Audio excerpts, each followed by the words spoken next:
Today is August 10th. We will be adjourning to executive session to take care of a couple of items on our agenda. We will return to open session at 7 p.m. May I have a motion to adjourn to executive session? Karen, sorry to interrupt because it's done a little differently in hybrid. Can you announce who's participating remotely and who is physically present? Very good. I am here with Carlo Bacci, Mark Doxer, Chris Haley, and myself. And I'm Ann Landry and participating remotely. Okay, and Caitlin Nocella, and Bob Lillashire, and Rihanna Rossetti, and Avery Glass Freed, and that's everybody participating remotely. Thank you, Karen. Okay, move to go into executive session, including staff members Bob Lillashire, Caitlin Nocella, and Council Avery Freed and Rihanna Rossetti.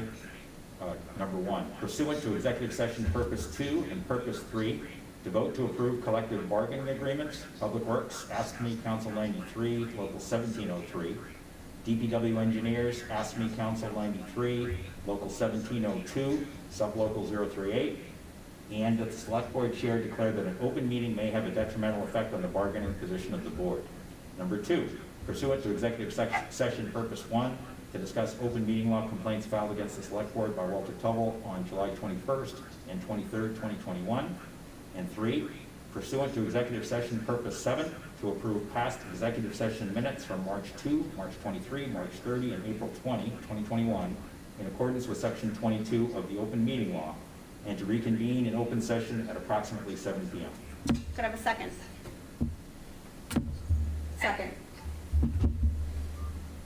All those in favor? I have a Okay, question.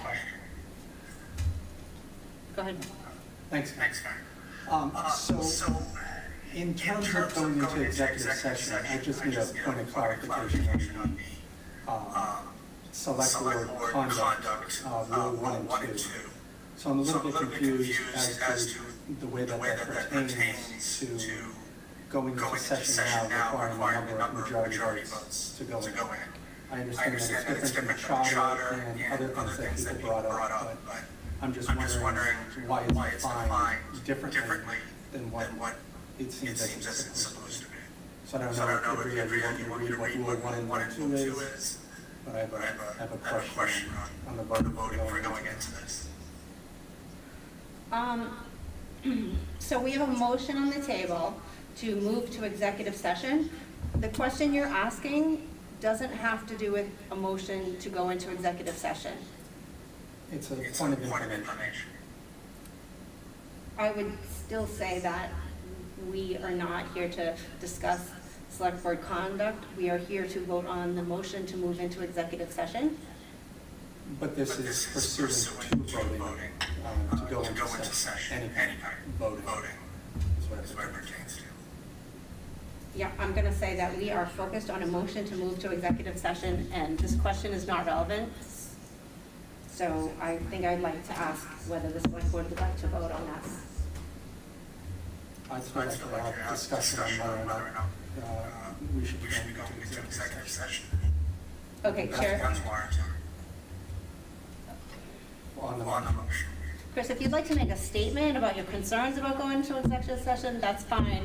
We are just going to vote on it, but go ahead and make your statement. Well, I just wanted something clarified. So, Select Board Policy 1.2.7 says Rule 1, a quorum for doing select board business shall be a majority of the total number of select board members as defined in the Reading Home Rule Charter. And Rule 2, pursuant to Section 1.6 of the Reading Home Rule Charter, except as otherwise determined by law or statute, a majority of the total number of select board members should constitute. Okay, Chris, I'm going to stop you right there. We have 5 select board members present in this meeting. This is irrelevant to voting on this motion. You can vote however your heart tells you to vote, but I would think we are ready for a vote. I would like to have a discussion on whether or not we should be going to executive Okay, session. I'm gonna recognize Ann Landry. All right, so Chris, is your question what would constitute a quorum today to go in, or what would properly constitute a quorum today to go into executive session? Yes. Or if I actually just left right now, and there was 4 of us here, is it 3 votes to go into executive session, or what's the difference? Because the majority of people is still here. And may I just ask if you read the packet tonight where town council has clarified exactly how that works? Yes, but that only pertains to the town charter and the Mass General laws of open meeting, not our select board policy. That's not in the reference at all. Ivrea? Happy to answer. So the quantum of vote necessary to go into executive session tonight, because there are 5 of you, is 3. That's a majority of those present and voting. Chris, if you were to leave, because there'd be 4 members present, the quantum of vote necessary would still be 3 members necessary. So we're looking for 3 votes to go into executive session. Okay, so I guess my question mainly just pertains to, where does our select policy rank compared to our charter or open meeting law? Is it third in the line or first or second? I guess that would just, does anything overrule our select policy? Ivrea, would you like to comment on that? I can comment on this. I also note that,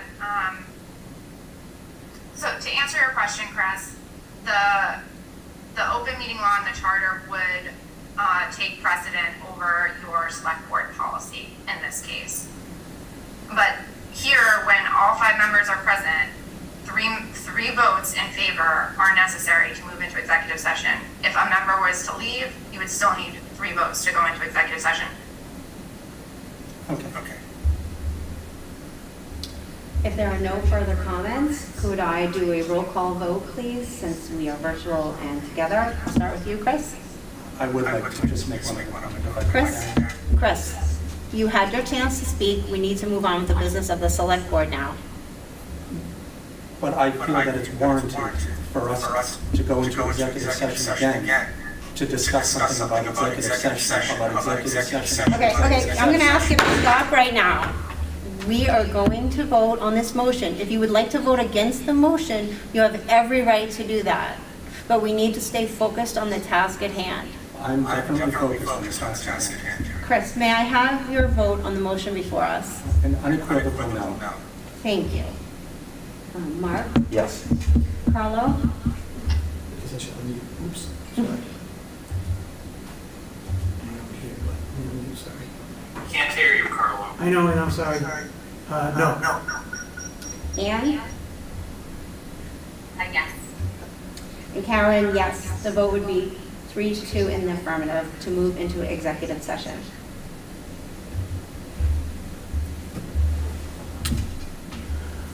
Okay, So procedurally, we're going to shift off of the Zoom. right. We're going to enter the separate Zoom, be in a separate room, and we're in executive session. Thank you. Okay.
I'd like to reconvene the Reading Select Board on August 10th, 2021.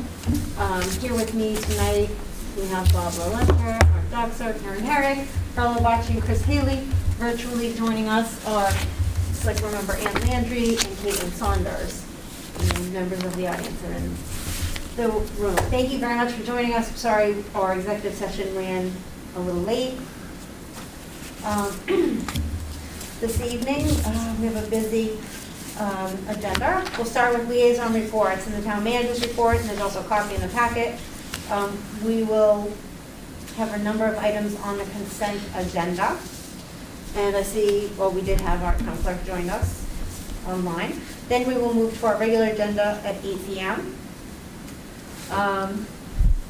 We'll start with a hearing on the changes to Chapin Ave, discuss opportunities over at Meadowbrook, discuss and vote on a code of conduct, and let's see, discuss and vote changes to Select Board Policy Section 1.4, communication, and it relates to the packet.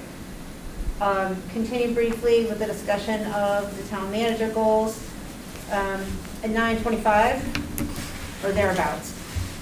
We have an item on there, discuss town manager review. We've all received the format for preparing the town manager review, so this is a short item to ask any questions, if there were any.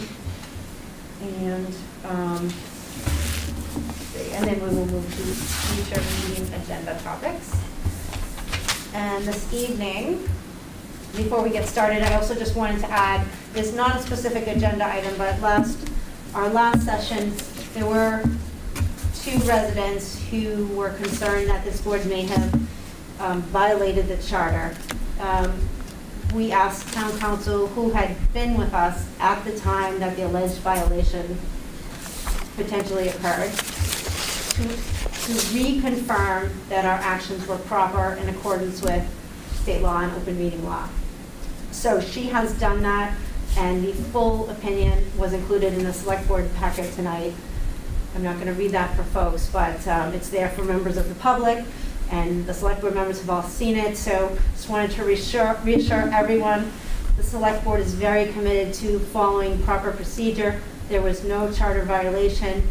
We are very committed to open meeting law, transparency, and everything that goes along with it. Otherwise, we wouldn't be here week after week. So I think that's it.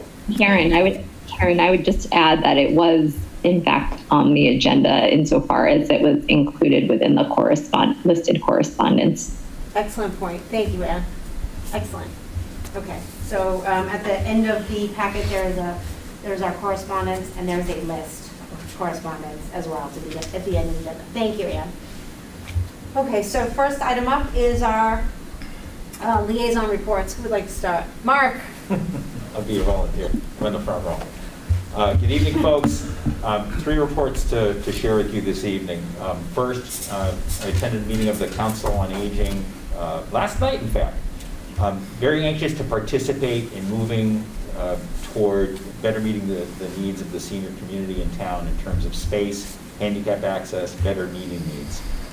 Town meeting approved a small amount of money to do a study to determine how best to assess those needs and then come back to the boards and to town meeting with thoughts on how to do that.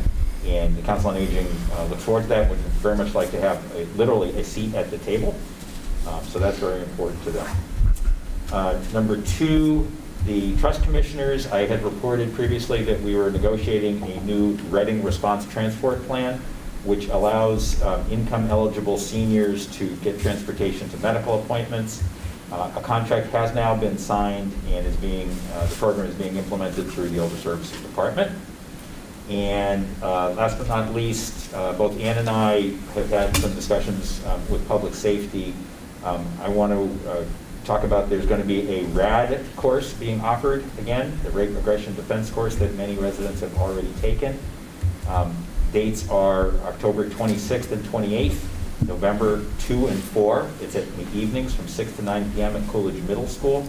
And residents who might be interested in participating can contact the Community Services Officer, O'Shaughnessy, at her email, which I'm just going to spell out for 1 second, sorry.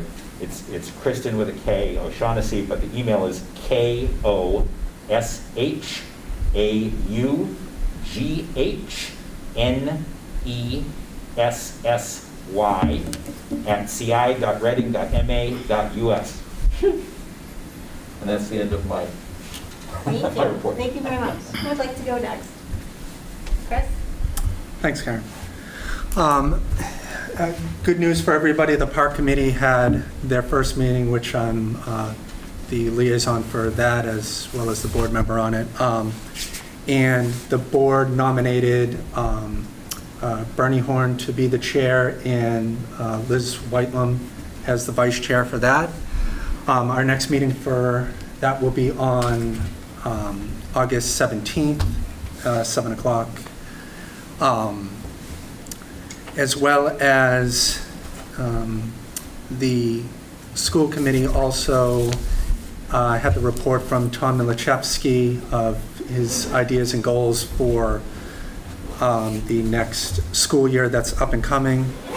I met with Steve Burnham, the new principal for Birch Meadow. Really excited to see him come aboard, and liked a lot of his goals that he was going with as well. And then Bob is going to speak about some other portion of the school committee in his town manager report. And then also I was just going to put the board on notice that during the next meeting I would be making a motion pursuant to Select Board Policy 1.1.1 of our annual reorganization, where we retain the right to reorganize at our discretion. So that would require a majority vote instead of a 2/3 vote if it was done now. And I will go over to Bob, or Carla, whoever's next. Thanks. Carla, would you like to make a report? Yep. Yeah, sure. So VASC, Mark and I have finished that process, and we'll be talking about that tonight. And last night I was at the CPDC meeting, and a lot of emotion on the Chute Street building, let's call it the last corner laundromat building. First proposal, 33 units, 12 two-bedrooms, 21 one-bedrooms, 2 commercial units. As proposed now is 42 spaces underneath, 25% affordable. All the units have balconies. Quite a few members of the CPDC had concern over the size and not replacing the residential units, commercial units 1 for 1. Right now there's 5 commercial units, now they want to put 2. There was that concern, concern about the parking entrance on Chute because it's so close to entering to Brandy Court. Some of the business owners were in the room and they expressed their concern over the size of the building. Some residents were there, they expressed their concern over the mass of the building and noise from the proposed condensers on the roof. So a lot of concern. First of many meetings, town council was there for the property owner and engineers. They gave a presentation, and they will be going back to the board. Also, 16 Woburn Street came in front of the board with their final rendition of the building, 6 residential units and 1 commercial unit with parking underneath. Entrance change to the driveway into the municipal lot.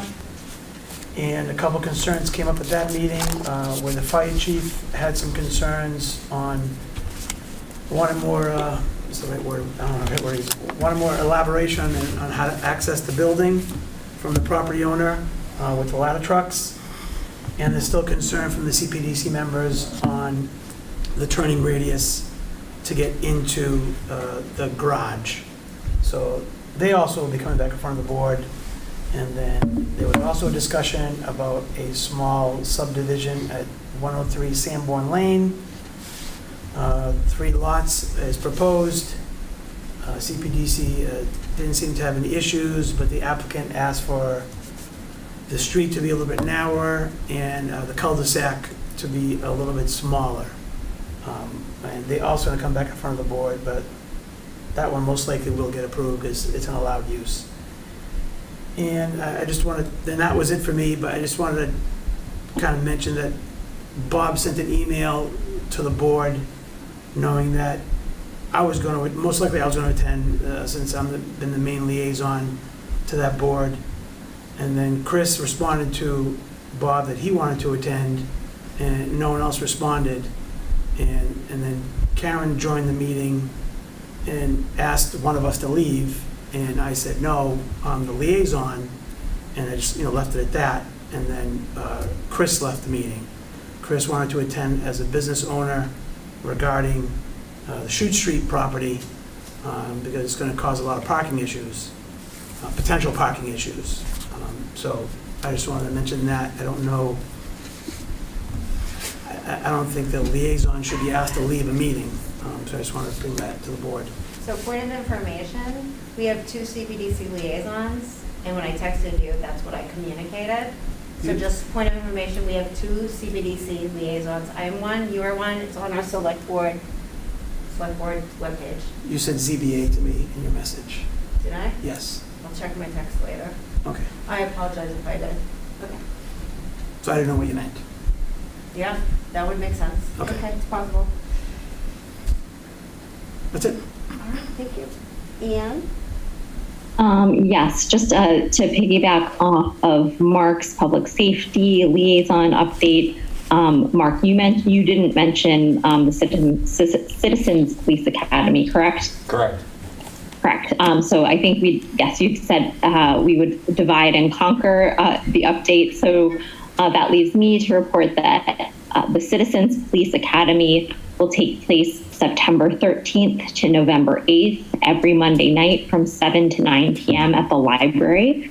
And similar to signing up for the RAD course, if you're interested, you can sign up through Community Service Officer Kristen O'Shaughnessy at the email address that Mark mentioned earlier, KOSHAUGHNESSY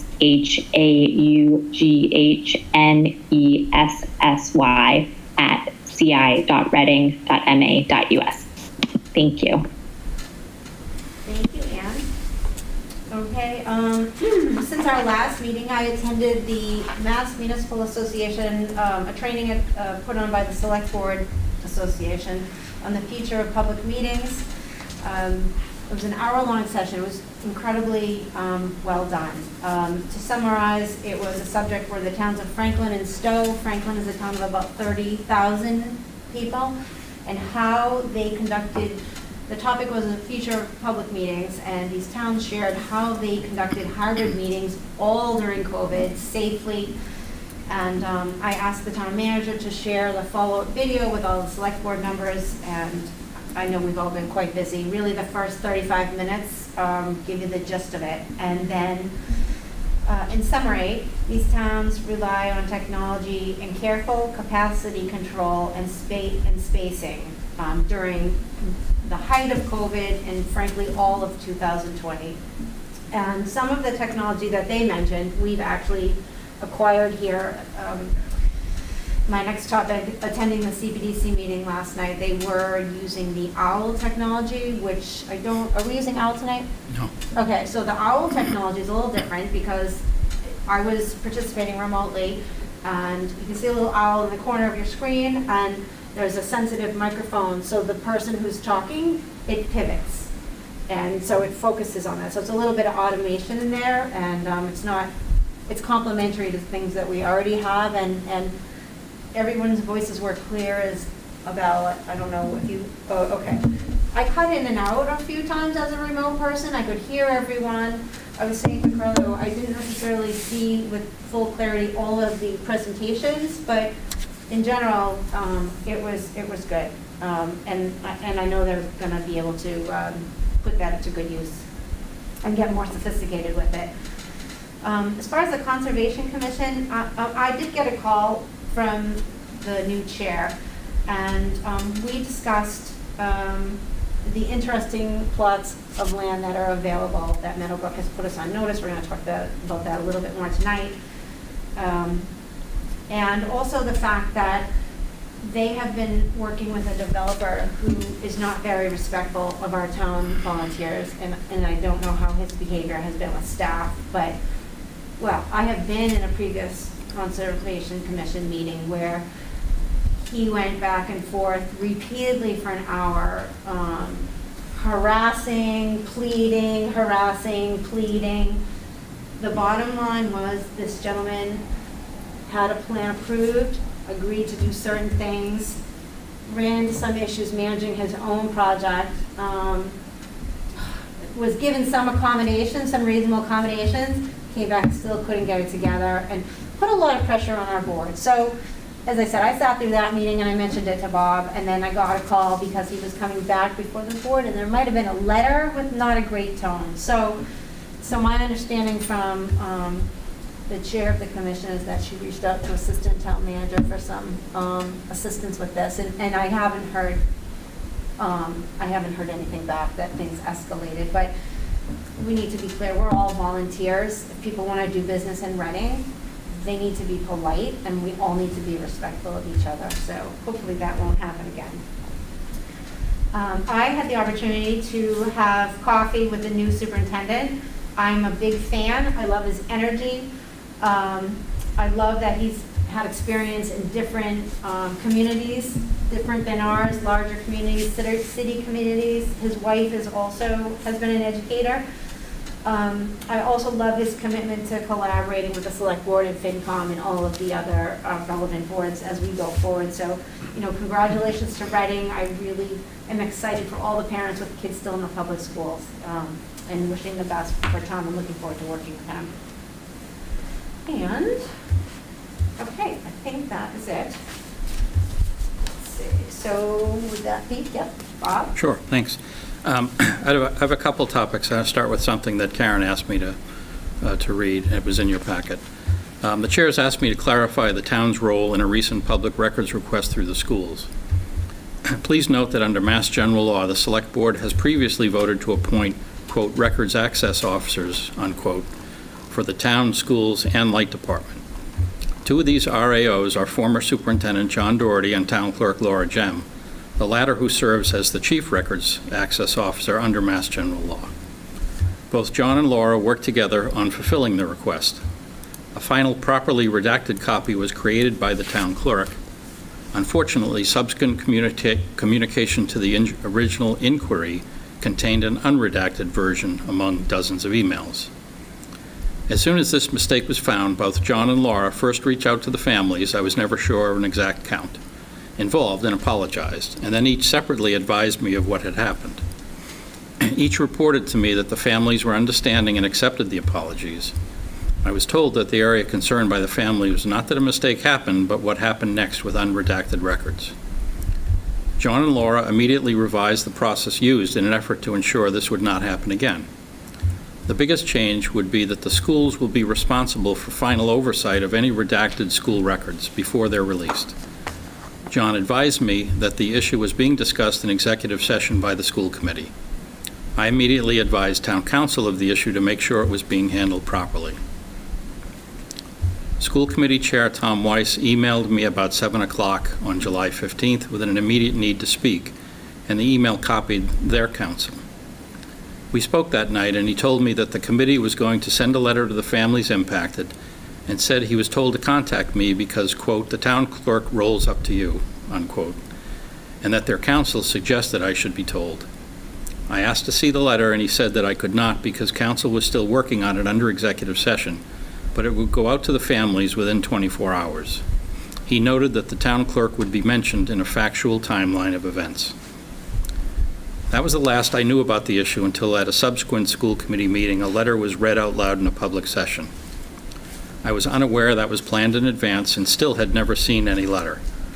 The next day when I was alerted by Karen as to what had happened at the meeting, I guessed but did not know if this was the same letter sent to parents, and I have an update. I followed up with Superintendent Tom Milashevsky that day, and he sent me a copy of the letter that was read out loud. It was not addressed to anyone specifically, so at the time it was my best reasonable guess this was probably what was sent out to the parents. I was disappointed that a letter said to be meant only for parents and discussed under executive session was subsequently shared in public without my knowledge. Obviously, I'm bound not to share such information except with town council outside of that executive session. Had I known the letter was going to be made public, I first would have told Town Clerk Laura Gem, then Town Council, and then if she would allow, I would have shared that with this board in advance of any public discussion by the school committee. I believe the new process should link the ground level expertise to redact information where it belongs, in this case, the school department, and that our record access officers will continue to work together as best they can to the large volume of time-sensitive requests they're seeing. I also accepted apologies from John and Laura, grateful that the new process was implemented. Upon reading this in the packet, one of the parents involved called me this afternoon and said there's some things you don't know, and just updated me that she had actually received 3 different letters from the schools or from school personnel, and that the last letter she read, which I just referenced, was not the same as the letter read out loud, but it was very close. So just to clear that up, there was a lot of letters, so I guess I'm not surprised they didn't know. A couple more issues. Some important dates for the board to keep in mind. It's in your packet in the memo, but I just want to highlight some. Monday, August 30th, there's a MassDOT Road Diet virtual meeting for the southern portion of Main Street. We'll certainly advertise that. It is advertised currently. On Tuesday, September 22nd, there's a community meeting that is likely to focus on the downtown. Chris will talk about that at the next park meeting to see if there's any interest in participating. The next night, Wednesday, September 22nd, a Green Communities meeting. The Climate Advisory Committee will sort of be the sponsor. We're not sure if that's going to be a physical meeting or a virtual meeting yet. We'll work on that. September 27th, I believe we're going to have a special town meeting. I can't say that for sure, but I'm expecting to ask the board to close a warrant on the 31st. We should know by early next week, possibly late this week, what DEP's approval process is, but it's expected to happen in time that a September town meeting would be advantageous for the water tank project. Ivry and I, town council and I, have worked over the weekend on a draft warrant. It looks like there's 8 articles. That's not the only business, but there's some other things that would be good to tend to if we have that special town meeting. So this board would be asked to meet on the 31st of August, which is the night of the financial forum, and you may want to incorporate that into the financial forum agenda as a discussion, or you can meet in advance to close the warrant. And lastly, on Wednesday, September 29th, the coalition has an annual meeting. FinCom also meets that night, but the coalition annual meeting tentatively is at the high school, and again, all of our meeting locations are somewhat to be determined. A third item, 625 Main Street fundraising has reached $20,000 in the fund that the Reading Co-op has sort of sponsored. And I have to thank 2 of the largest contributors that I've heard from. One is a local group I wasn't familiar with called One Reading, and the other was Reading Co-op itself. So I really appreciate that. They're significant gifts. But I also appreciate all the gifts by everyone who has donated, and you'll get a context of what $20,000 means shortly. I'd like to thank especially the Salvation Army and Metro Housing Boston, as well as local residents Jill McFadden and Carrie Whedon. Those parties have come together to house all the what otherwise would have been homeless residents. We've also met with the Reading Housing Authority, MEMA, Congressman Moulton's office, Senator Lewis, Representative Jones, Representative Haggerty, Human Elder Services, Police, Fire, Public Health, and especially Assistant Town Manager Jean Delios has done heroic work. This is a situation that none of these agencies had come across before, and Reading is typical. We set a trend. They've all learned to work together. They had not had the opportunity in every case before. A huge thanks from Logistics for Metro Housing Boston, but I have to mention that the Salvation Army has stepped up with $50,000 to $60,000 to house residents for the next month. So that's what the cost would be for those that have not yet found housing. They are encouraging those folks to find housing by the end of the month, and we'll just kind of hope for the best. So in context, the $20,000 is outstanding. It's not going to pay for a lot of, the future costs these residents might have. And I guess the last thing, a couple things. I want to pass around a certificate from the Eagle Scouts to sign. I'm not sure which one it is, but I think I'd recognize it from Sunday. Later on an agenda item on the consent agenda, there is some signatures you're going to need for bond counsel. That goes back to Sharon. And then lastly, and I don't want to make a big issue of this, but if, Mark, you'd pass these down, I'm submitting my resignation effective February 25th for reasons outlined in the letter. I want to be able to work with the new superintendent to get a budget process finished and gone off to FinCom, and that gives the board, I think, more than adequate time to find a replacement. So under the manager's code of ethics, I can't help you and participate in that process, but you'll find town staff will be helpful as you need to. And, that's just something, you can go out. Winchester is going to go through it right now if you need any comps. Their town manager is leaving. I think she just extended it to October. So they've been looking at a process. I think she gave them 60 days notice. So I encourage the board to, do its best. And that's all I have. Thank you. Okay, wasn't expecting that. Thank you for giving us more than 60 days notice. Okay, I have to digest. Okay, can I have a question unrelated to this, to Bob, about the building?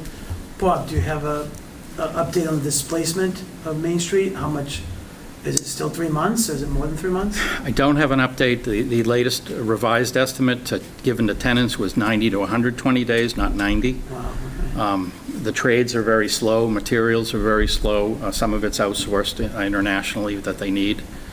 So I've not heard an update since then. I have heard an update that, the last update I heard was 15 residents were in an extended stay hotel. Okay. And more than half had sort of taken care of themselves with friends or family. Some want to come back, some do not want to come back, but the vast majority are undecided. It's a tremendously tumultuous time, as you can Yeah. only imagine. Okay, thank you, yeah, it's not fun for all those people. Yeah. Chris? Thanks, Karen. I just wanted to speak to what Bob had just mentioned, not the resignation part, but I was one of the families that was affected by the school's emails being unredacted. And I want to make it clear that I did speak with Laura Gem for close to an hour, and I unequivocally believe it was a clerical error on her part for what came out. So when it's in there about the families and us believing that it was what happened with the emails afterwards, that is 100% correct. And Laura apologized profoundly to me numerous times, and I want her just to know that, I do accept her apology, and it was a clerical error. But having said that, the part that Bob mentions about what happened afterwards is a complete failure of ethics between current and former elected officials in this town. Okay, I think you're just going a little bit off topic here. Can you wrap it up? I can definitely, I can There's definitely, questions related to the town manager's report. and that was definitely in the town manager's report, in my part in it. I believe that as being one of the select board members and as one of the families affected, I should get a little bit more respect and leeway when it comes to this. Having been through all of this stuff since April. And I find it kind of unbecoming, the way that I've been treated, and not even an apology from certain members of this board for what happened to me. Yes, I would be getting off topic if I continued. But I feel as if, as I stated, current and elected officials had numerous ethical violations for what happened. And the short list is the chair of HRAC should be brought before this committee and should have to answer for her part in what Okay, happened. Chris? And that's all I got. Thanks. Thank you. I do want to raise a point of order still. I think we can't be having discussions this way that come off topic and get into personalities and personal attacks. I know we'll talk about it whenever we get to code of conduct kinds of things, but it just doesn't allow us to proceed with the agenda, doesn't allow us to act as a board. And I'm finding this problematic, and this is the second time tonight so far. I have never personally attacked anybody. at all. And if that's how you feel, it's rather unfortunate, but I have never. I wouldn't want my Okay, daughter we're to do gonna move that. on. Okay. That was it on your report? Yeah, thank you. Okay. And if you would, for public comment, we'll have technology to focus on the podium up there, if anyone in the room has public comment. Oh, and Ann, you have a question? I just didn't want to let the moment pass without just acknowledging Bob for his years of service. And I know we have still several months ahead of us, but thank you for the notice, giving us, some time, unlike which certainly will be to the benefit of the community. And I very much appreciate that as well. And it does come as a surprise to me. But I just wanted to thank you for the adequate notice so that we can plan accordingly and recognize your service, which I'm sure we'll have occasion to do down the line as well. Thanks. Thank you, Ann. Here, here. Yep. Absolutely. Yeah, I'd like to echo that, Very and good. I'm going to state a shock as well. Yep, okay. Okay, so we move on to public comment. Yes, I kind of feel board members would allow that the folks that showed up at 7 and weren't sitting at home and comfy should maybe go first. And then we can move to the folks that are online and comfortable at home. Okay, is there public comment in the room?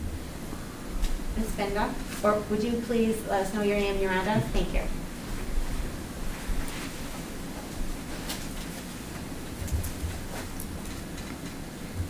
Thank you, Angela Binda, 10 Orchard Park Drive. First, it is great to see you all in person again. Personally, I like in-person select board meetings. However, I'd like to say that meeting in person is not the same as doing your job. I know that formal select board meetings are just a small part of what you do as select board members. You are doing your job whether or not you meet by Zoom or in person. So I hope the way that you attend meetings is dictated by your own personal health needs and not by pressure from outside people. Many organizations and businesses are rethinking their return to office schedule, and the select board should feel free to do that also. You give a lot of time and energy to the community. You shouldn't be asked to serve in a way that risks your health. And second, please do something about the mess that now doubles as the select board packet. The select board is not a newspaper. The select board packet is not a newspaper or a Facebook community site. You do not need to publish every letter that you receive. You need to read them all. You need to respond to them according to your policy. Resident requests, complaints, opinions, and desires are very important, and you should thoroughly and thoughtfully consider every correspondence that you receive. But you don't need to weigh down your select board packet with them, and you don't need to publish them, especially ones which possibly co-opt another resident's identity. Not publishing letters does not limit a person's voice unless the select board is not really the intended target audience. Your select board policy, I think, needs revision, and I hope you seriously consider making changes to it. Thank you. Thank you.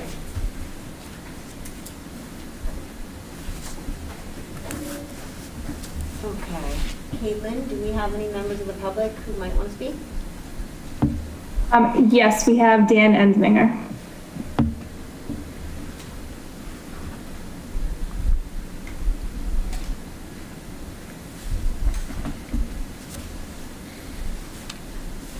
Welcome, Dan. Could you let us know your address? Sure, yes, I'm going to get to that. Thank you. Thank you, Madam Chair. Dan Ensminger. Yeah, Dan Ensminger, 6 Oakland Road. Last week I was interviewed for the Dan Ensminger. Hold on, I've got a Dan Ensminger, 6 Oakland Road. Last week I was interviewed by the Volunteer Appointment Subcommittee for the open position on the Board of Registrars, along with the incumbent member and another Republican candidate. Some questions were raised about my ability to serve all Reading voters. Today, the VASC interviewed another new candidate, a Democrat. Following her interview, the VASC agreed unanimously to recommend Tina Olson's candidacy to the Select Board. The VASC split their second vote between myself and incumbent Nancy Zemlak, a Democrat. So you'll need to make a decision tonight on who to support for the remaining slot. I'm taking this opportunity to explain to the full board why I believe my qualifications are what you want in a registrar. I've won election to the Select Board 5 times, never losing an election. Prior to that, I served on the CPDC as a charter member for 3 years. I also served 1 term on the Light Board and many years at town meeting.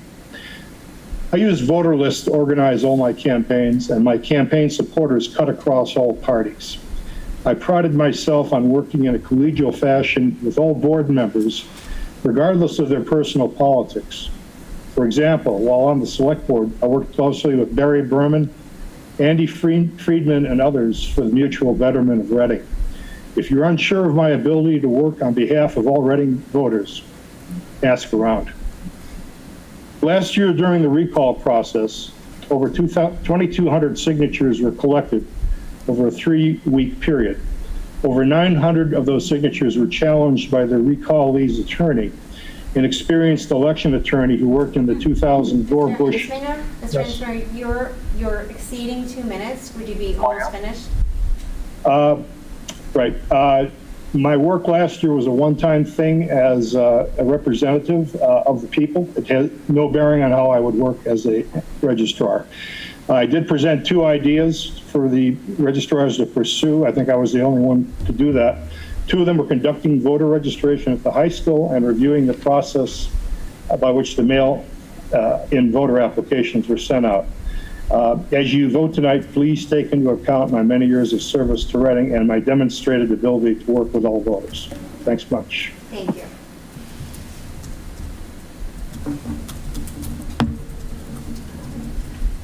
Caitlin, do we have anyone else? Not for general public comment, no. Okay. All right, then I think we can move on to the consent agenda, including MWRA debt, a couple of items related to the park, a couple of vote items related to the park. I'm going to leave a question mark next to the second one and let town manager comment on that, and then we will proceed to, and then we have the vote to appoint the Board of Registrars and approve a meeting minutes. So, Bob, could I ask you if the second item on the consent agenda will need to be addressed, or should it be tabled?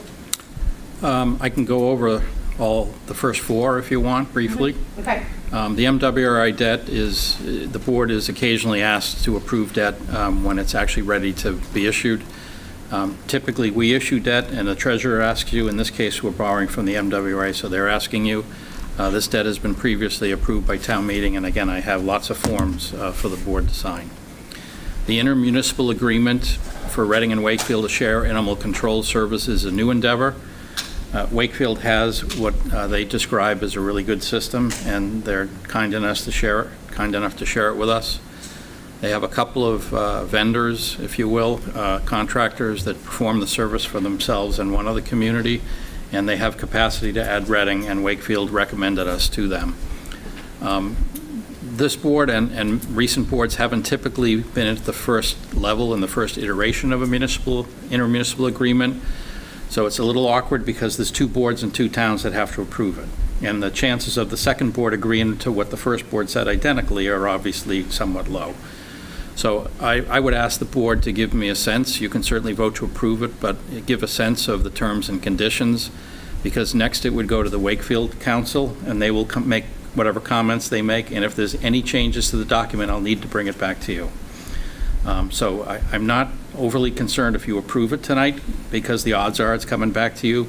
But if you just have any comments, it's very straightforward. It's modeled exactly off the assessor's shared agreement, and town council has reviewed it. Thank you. The next 2 items refer specifically to park. The park as a committee, town council has suggested or at least open the opportunity to vote them as a special municipal employee.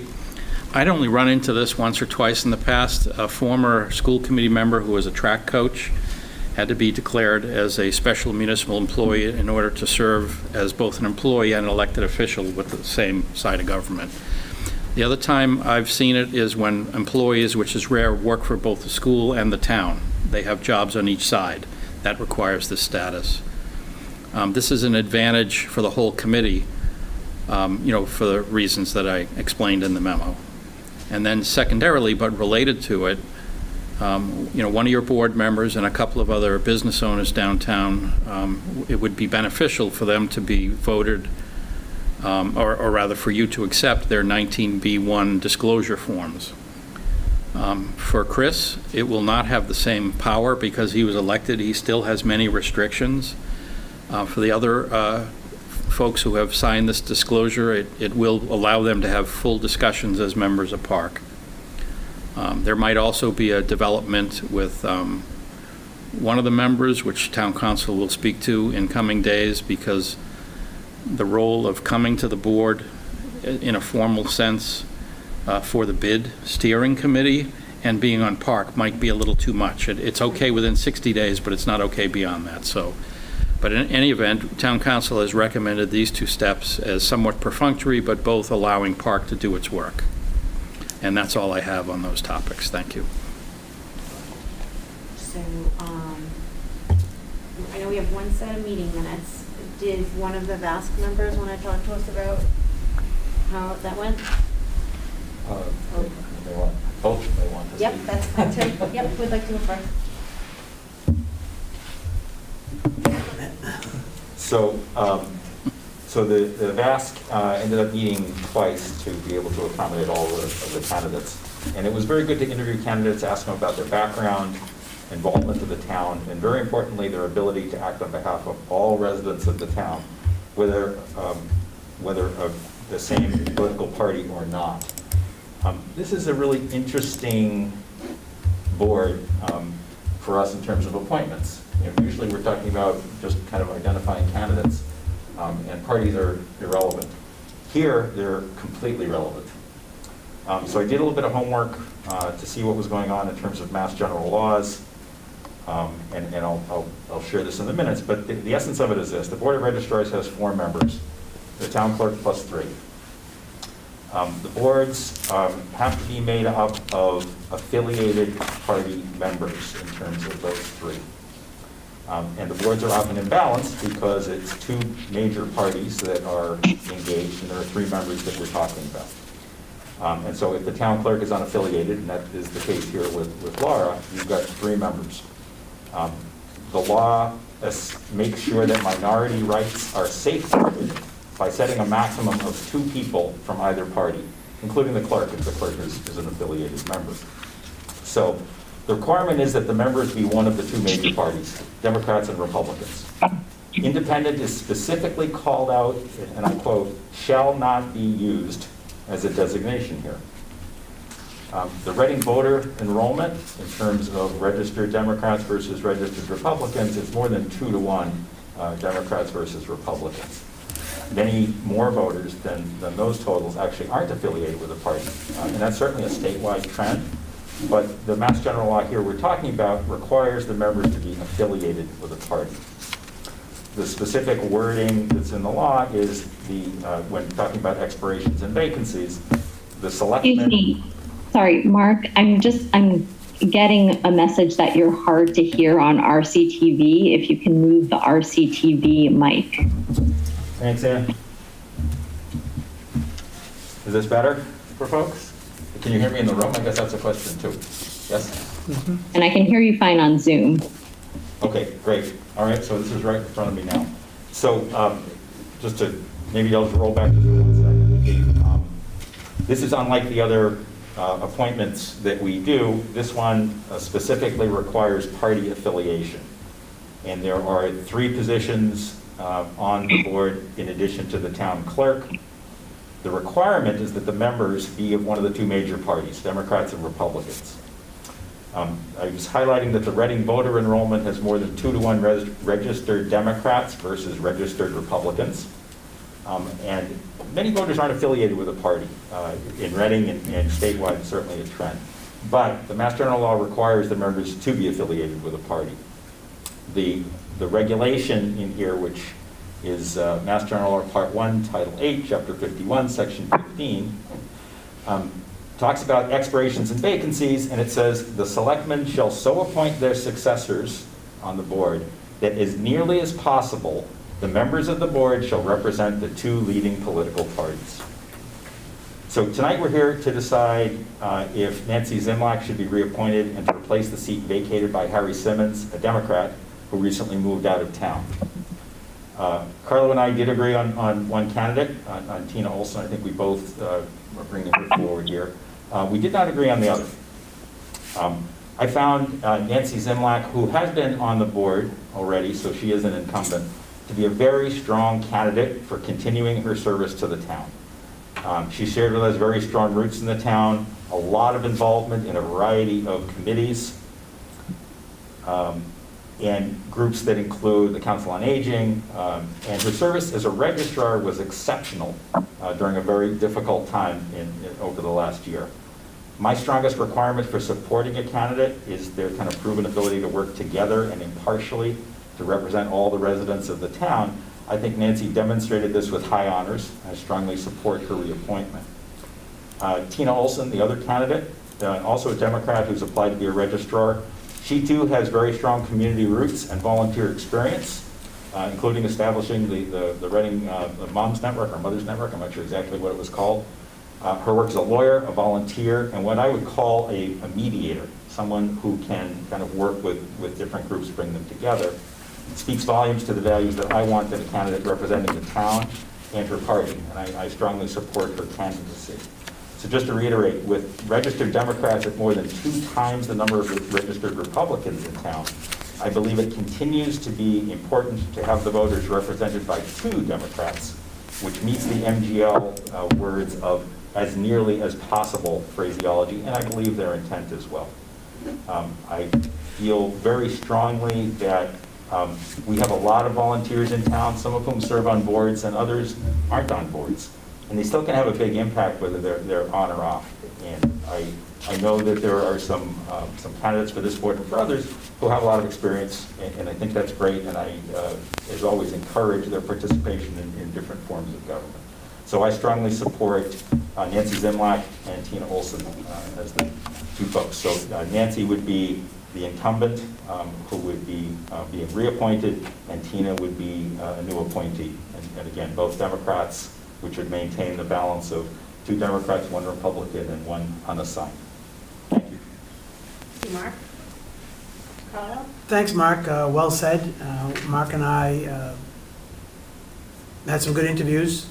We had a nice discussion this afternoon, and the only difference of opinion was, we both agreed on Tina, and I want to put Dan Ensminger forward, in particular for his procedural experience and his dedication to the town. By far the most out of all the applicants, which doesn't mean the other applicants don't care or have not served the town, but Dan unequivocally has the most experience, long-serving town meeting member. He spoke for himself on what he's done and what committees and boards he has served on.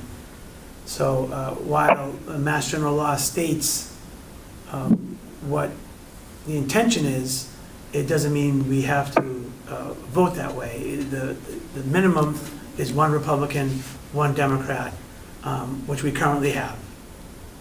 If we appoint either Tina or reappoint Nancy. So as Mark said,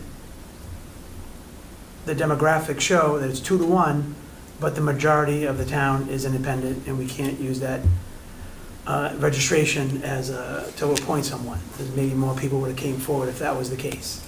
So I'll put it to the full board. Mark and I disagree on one appointment. I want to put forth Dan Ensminger, and Mark would like to reappoint Nancy Zimlak, and Other than that, Mark and I agreed on everything else. I have just a procedural question. Okay, so this is in the consent agenda, so it kind of implies a motion that you vote up or down. And what I'm hearing from you folks is that there might actually be two motions coming from the VASC. We might need to vote twice. So the question I have is whether there is an opportunity to remove this item from the consent agenda and just move it down to regular agenda, and we could make two motions. I'm not sure if we can make two motions in a consent agenda. I would suggest you move to remove it from the consent agenda to be voted separately. Okay, how's that sound? That makes sense. So moved. Okay. Second. Okay, second. So we will move, and then we will finish with the consent agenda, just to clarify, and then when, it'll be the first item on the regular agenda, and we can continue with it. Does that sound, go ahead, Chris. Will I be able to speak to, I spoke with all the candidates but one, so would I be able to do that now or at that time? So we would, yeah, if we move it out of consent agenda, it'll be the first item on the Okay. agenda, and yes. As long as I absolutely. get to share Yep. my discussion. Yep, it will Yep. have a motion followed by any discussion, and we'll have two motions. Okay, Thank you. so, go ahead. There's another question. So on the other two items, I actually had, one's a very small question, which probably is easily answered by Bob. Can I ask on the bond authorization, it says clerk of the select board? That would be you. That would be me. Okay, I just was wondering. And here's the motion. Okay, great. I Which I'll just get wanted to to. make sure, because I Yep. wasn't sure of that one. And then the second on the animal control, if there are suggestions or just questions about terms that aren't on there now that that perhaps should be, that might be suggestions, that to at least be considered, what would be the right way to? Well, we're upload kind of it? in the middle of this motion to remove that item from the, we had the motion to remove the Fine. item from the consent agenda to the regular agenda, and we seconded it, so maybe we should just vote on that, and then, yeah, we'll go back to your question. Yep, sorry. Okay, so roll call vote to move the item, vote to appoint Board of Registrars out of the consent agenda into the regular agenda. Mark, how do you vote? Yes. Carlo? Yes. Chris? Yes. Ann? Yes. And Karen, yes. Okay, thank you, so that's out. Okay, so, okay, back to your question for Bob. So the question is on there were two terms that I might have expected to see there. One is what insurance the ACO needs to carry since it's an outside entity. Maybe that's already covered, but I didn't see it. Okay. And then the second question, it talks about housing animals in some cases, and I just didn't know what facilities are required to do that, and if that should be included in the agreement as well. Okay. If I may. I'll answer Mark's second question first. Let me find the location. That would be under, perhaps I should share my screen, which will be an adventure in technology. Let's see. I don't see it. Oh, well. Clause 4C, the community shall evenly split the costs, there it is, of boarding animals or storage of dead animals, currently $3,000 annually. So that's currently being done in a third community. It's just a veterinarian's or pound. And Wakefield is currently paying the $3,000 themselves. We would just offer to share that costs. Yep. The reason we didn't want to specify the location is it could change. And I also just wanted to mention the current cost because that could change. Right. So my question was less the location, more the question of the conditions and the requirements of that facility. If they're going to be housing animals that might be. It has to be certified, much like a veterinarian would be. If you think of the veterinarian, I forget its name, by the lake, behind an Italian restaurant, that's an example. You know, they have to keep up certifications. And that's not the one that they're using because these folks also work for Peabody and Saugus, maybe just one of them now. So it's more in that direction. Okay, thanks. The insurance technically is Wakefield's for this. So that's an issue they've dealt with these contractors since, much like Victor, we're kind of borrowing or hiring another employee. It's kind of not our concern, but that's the concern they would have had and addressed. Okay, any other questions on the remaining consent agenda items? No, I just want to say, Mark, thanks for catching that, and then bringing that up, and then are you okay with the language in C, or do you want to add some language? As far as what Bob just said, as far as a certain condition, a minimum Yeah. condition or something. Maybe it's a friendly suggestion to them to think about in the agreement going over to them? Or is this, Wakefield hasn't seen this yet, is that true? They have not. Then I think we probably should change it. I think that's a good add. I don't know if it's unreasonable at all.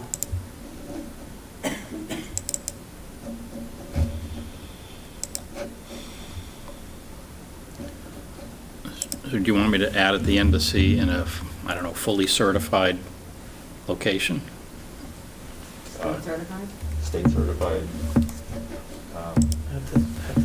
Yeah, I don't know how to.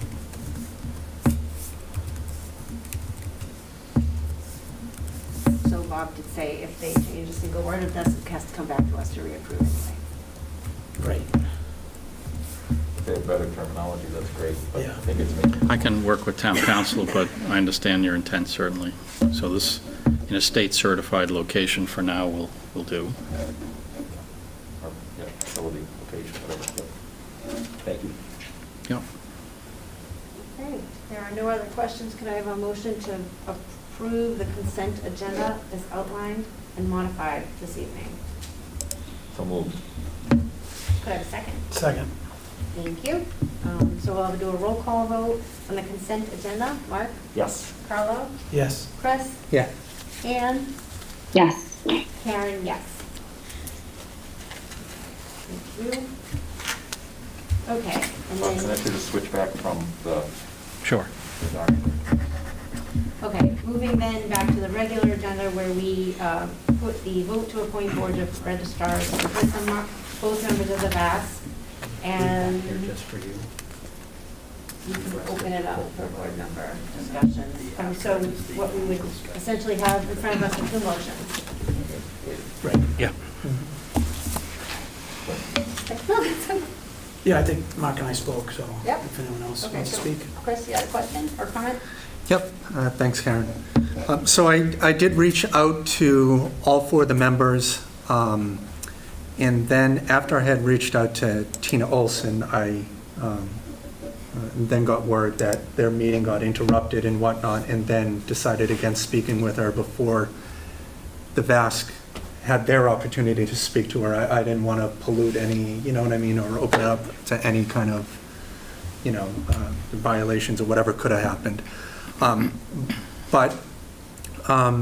So I did end up speaking to Marcel. I found him to be very thoughtful in the ways that he wanted to go forward with Reading and the ideas that he had. I spoke to Dan as well, and in terms of Dan, I guess the biggest thing that I recall from him, not from his conversation, is just at town meeting, being able to actually get the moderator to reconsider one of the judgments that the moderator made. And it just seems like overturning something like that seems like that's a special kind of person to be able to know the language and legality and technicalities. And I think he would be very warranted for this kind of committee. I reached out to Nancy Zimelak, and unfortunately, I'm not sure why she did not reply to my email. I had sent it out on Friday, just like I did for everybody else. And then, like I said, with Tina, I did send her an email, and she was out in Seattle, going back and forth on trains, and then I told her the miscommunication that, I don't feel like I should be communicating with her, that the meeting got screwed up like that, and, I apologized for reaching out and whatnot. So I guess what it comes down to for me is that I'm not sure why Nancy would not return my email or call. I'm not sure. I did the right thing by reaching out to everybody just to gauge how they were feeling. So before I knew that Tina was getting the 2 votes, my recommendation would have been, other than unenrolled, which we can't do because that's 12,000 people and that makes sense, but we can't do it. So I would say, just from Tina actually just getting back to me as opposed to a candidate that did not. That's why if I was going to vote, it would be for one Democrat and one Republican, and I would cast my vote for Tina Olson for her responsiveness, at least in that aspect. And then for Dan Ensminger for just his expertise, and I had no idea that he's been a select board member in the past for like a decade or something like that. So that's how I would just go about this, is just for Dan and then Tina for the other one. And that's all I got, so thank you. Anne? Thanks, Karen. I support Mark's recommendations largely for the reasons that he has laid out. And I think, Mark presented a strong case for both candidates, and I think it also reflects the spirit of the law, as well as is a fair representation of our town's makeup. Thank you. Thank you, Anne.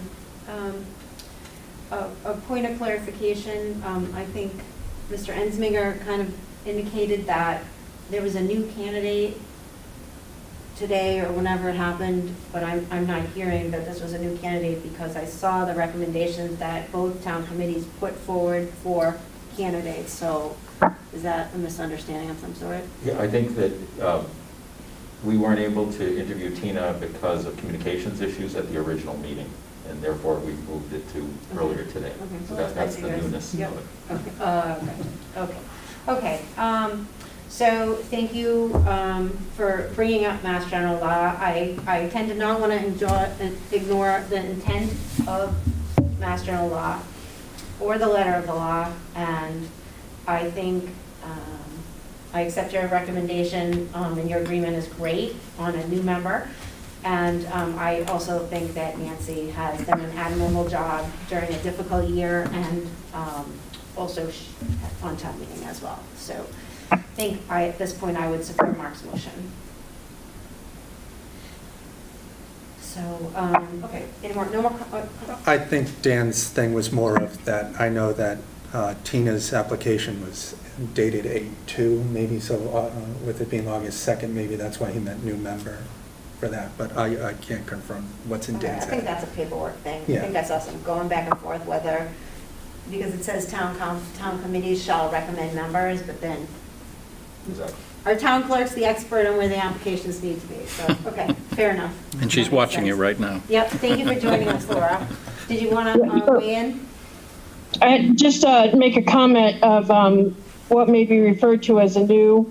We did have an individual come into town hall this week to apply for the position, but they did not qualify as they were an unenrolled voter. So that may be what Dan is referring to. Okay.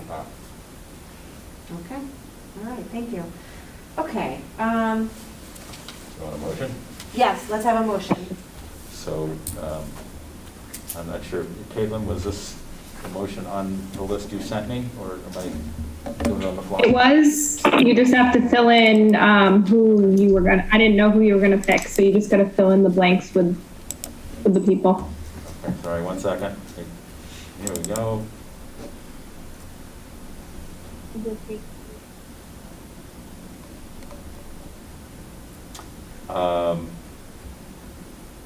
Okay, so question. So There are two different dates Right. on the motions.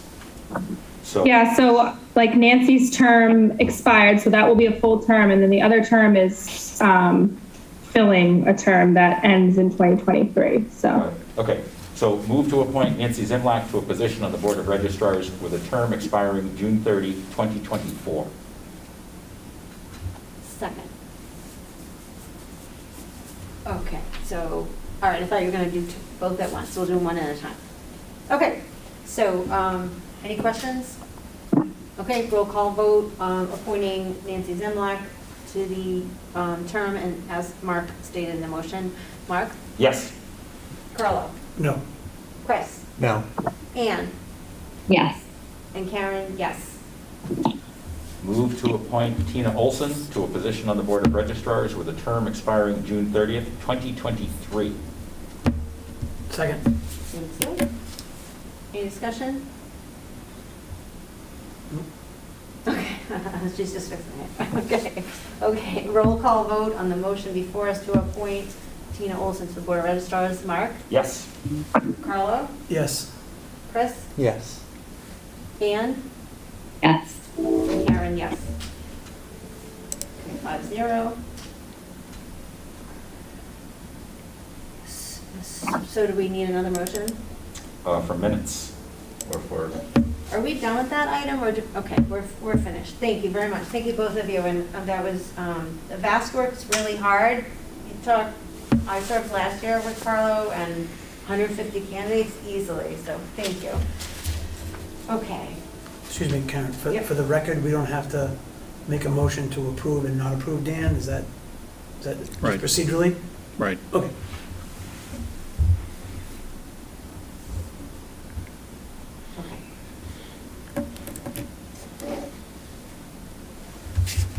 Did we already approve the minutes by accident? That was part of the consent agenda. It was, and we mucked that up. I didn't have any modifications. Okay, okay. I was fine. I sent Caitlin some. I'm so sorry. We could move to reconsider. Yeah, I think we can. Okay, Chris, did you have any edits for the minutes? Yeah, my wife's name is spelled wrong. Okay, good. And But Ann, that's- that's okay, I Yes. don't want to be alone. And Yes. Ann, did you have any, in your liaison report, I don't know if you saw that, I wasn't quite sure. It looked a little, like you might. Let me, sure, I'll take a look. Okay. I didn't, in my first read, I didn't know, it didn't jump out at me, but I'll take another look. All right, and what's the date on these minutes? I'm just looking. July 20th, Thank you. 2021. Okay, could we have a motion to reconsider the meeting minutes of July 20th? Motion, so moved. Thank Second. you. Thank you for the second, we're getting the hang of this. Okay. July 20th, 2021. Caitlin, could you put my changes up on the screen? I don't know if this is Yeah, gonna work. Caitlin, I have documents. Is it the one from 2 o'clock this afternoon? No, that's, sorry, that's not Yeah, it was it. around that time. Sent it on Monday and forgot to attach it. I don't Sorry. have them, so you might have them. Minutes, no. I can put them up. 1 second.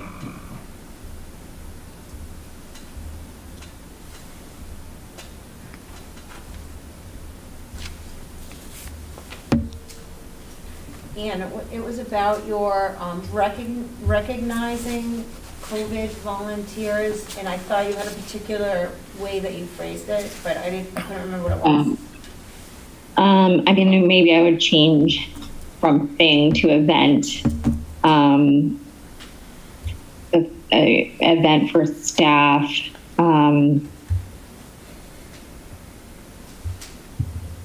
In recognition of their efforts through the pandemic, something along those lines. Okay.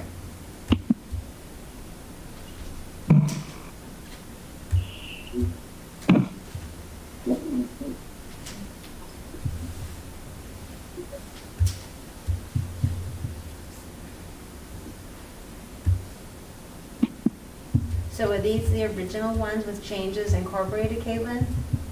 No, this is what you sent me.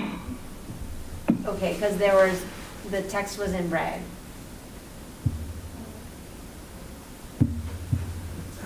Oh, there it is, thank you. Chris, do you want to tell me how to spell? Yep. It's P-O-P-O-V-I-T-C-H.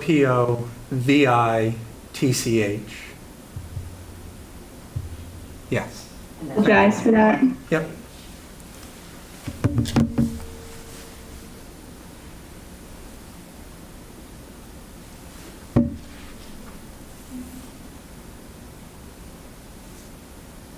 Okay, and then go up a little bit, Anne had a change to her liaison report, I think.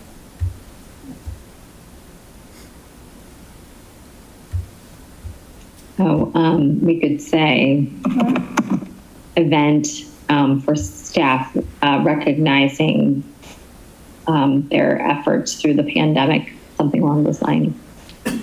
That sounds like it.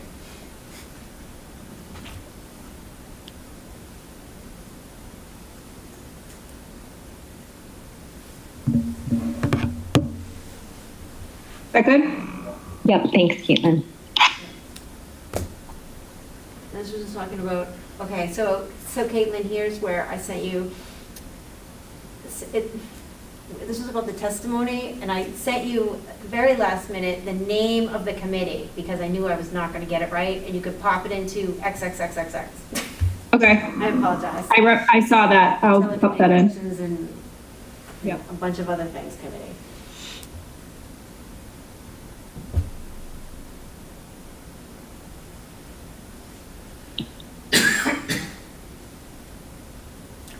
So you have that change now, what XXXXX is? Yep, she's gonna pop it in there, she should, select board, it should be, Doxer. I noted that you provided the written testimony as well. I did. I'm not sure if that, I might have put it, introduced more problems. Okay, yes, joint committee on telecommunications, utility and energy, so you could copy that and paste it. Okay.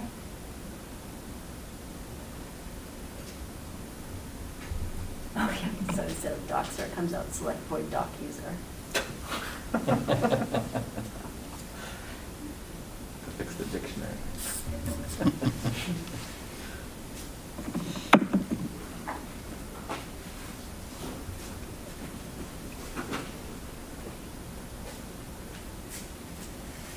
Utilities and energy.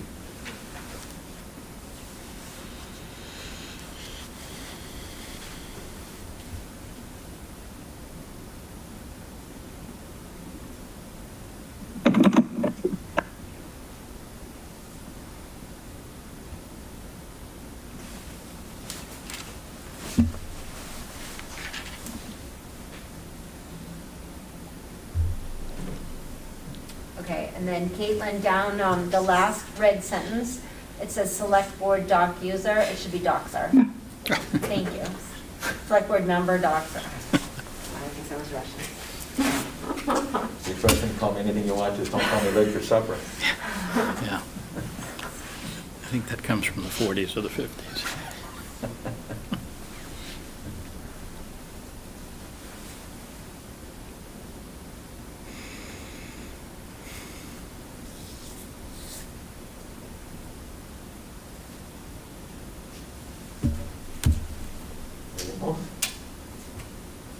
I'm good. We good with this? I'm good. Everything okay? Just about the Eagle Scouts? Great. Okay, I think motion- that's it. Sorry, motion to approve the select board minutes of No, July there's 20th. more. Hold on, There's hold on. more. Sorry, Oh, sorry. sorry. Water tower update. Just that this is the first time that we were able to discuss about the cost increase.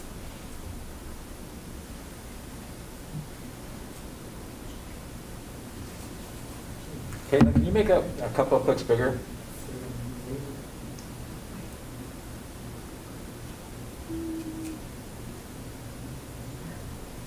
Thank you.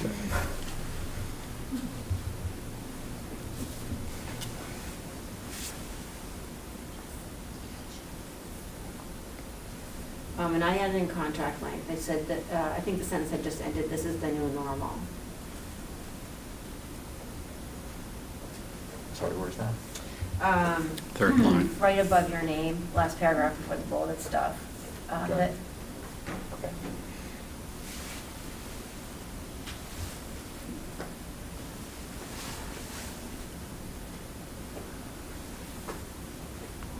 Ready for a motion? Okay, we ready for a motion? All right, motion to approve. There's more. Okay.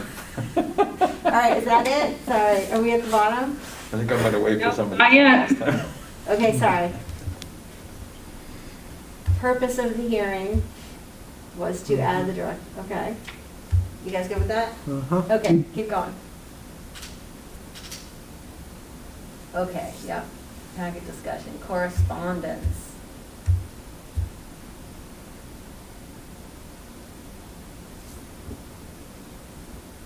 I would actually, I think what I probably said was a tracked changes version versus a bold and cross out version.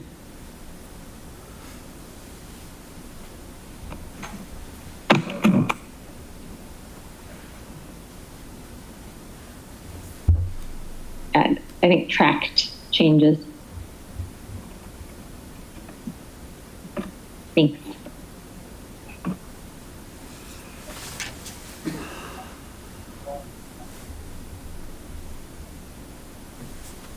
Okay, we keep going. I think we're almost done. Look at that, we moved to adjourn. Okay. That's it. Thank you. Second. Thank you. Are you ready for a motion on I'm these ready for a minutes? motion. All right, move to accept the select board meeting minutes of July 20th, 2021 as amended. Second. Okay, roll call vote. Mark? Yes. Carlo? Yes. Chris? Yes. Ann? Yes. Karen, yes. Great. You're doing a great job on that, you guys, honestly. Okay. Would this be an opportunity, or would anyone like to take a break at this time before we tackle the rest of the agenda? Or, let's see, we have a hearing. Are there people here waiting for the hearing? Yep. Okay, so we should Believe probably so. keep going then. Okay, all right. So, Would you like me to read the hearing notice? how long is it? 2 paragraphs. I'll speak quickly and clearly. You want me to dispense with it? No. Okay, okay, thanks. To the inhabitants of the town of Reading, please take notice that the Select Board of the town of Reading will hold a public hearing on August 10th, 2021 at 8 p.m. in the community room at the Reading Public Library, 64 Middlesex Ave, Reading, Massachusetts, are also available remotely on Zoom to approve a number of proposed street improvements to Chapin Avenue. A copy of the proposed documents regarding this topic will be in the Select Board packet on the website at www.readingma.gov. All interested parties are invited to attend the hearing in person or remotely via Zoom, or may submit their comments in writing or by email prior to 6 p.m. on August 10, 2021 to townmanager@ci.reading.ma.us by order of Robert W. L. Asher, Town Manager. Very good, thank you. Okay, would Julie like to speak to us on this, or someone else? Yeah. Chris, Mr. Latham, Mr. Jones, let's see if join us. Welcome, gentlemen. Hi, thank you. This is sort of deja vu. You folks may remember we were back before you on June 29th, and what we're doing is we're basically presenting what has been proposed by the Parking and Traffic Task Force and CPDC's proposed improvements for Chapin Avenue. I'm here tonight with Saverio Falcinetti and engineer Brian Jones from Allen and Majors Associates, and I'll just quickly go over what we had discussed previously, and if I screw anything up, Brian's here to save me and talk about the details. So basically what we had discussed before and what we had basically shown as a plan was improvements that are designed to provide greater pedestrian safety and street calming. And those would include a 24-foot wide Chapin Avenue as a two-way street, 2 8-foot by 22-foot parking spaces along the south side of Chapin Avenue with a sidewalk jog, concrete sidewalks of 4 feet in width with granite curbing on both sides of Chapin Avenue for the extent of 531 Main Street, with the exception of existing parking lot and the garage access, and tying said sidewalks into the Main Street sidewalk with ADA ramps at the corners and at the ends. The proposed level sidewalk plateau was something that CPDC was interested in for potential future possible public eating or displays or something there for the commercial space that's there on the corner of Main and Chapin. So that proposed plateau is against the building facade at the south corner of Main and Chapin. And basically there's a handrail there because there is an elevation and grade change between Chapin Avenue as it rises up to reach Main Street. There's also landscaping areas that's depicted, a small area that's a jog and bump out near the parking on Chapin. Public bike racks are proposed, and 2 street trees. The existing tree would be removed, a new tree would be put in its place. The CPDC basically wanted us to make sure that the tree was agreeable to the tree warden, and the tree warden did agree with what was proposed. They wanted to make sure that it's basically going to be the same size and caliper as the existing tree there. So one would be located in close proximity to the current location on Main Street, while the other would be located on Chapin Avenue. And I think that's it. And if you have any questions, as I said, Brian's here to to pick up the pieces. I have the drawings handy too if we want to do a screen share to get a better view. Library is closing in 15 minutes at 9 o'clock. Better hurry. Plan your time accordingly.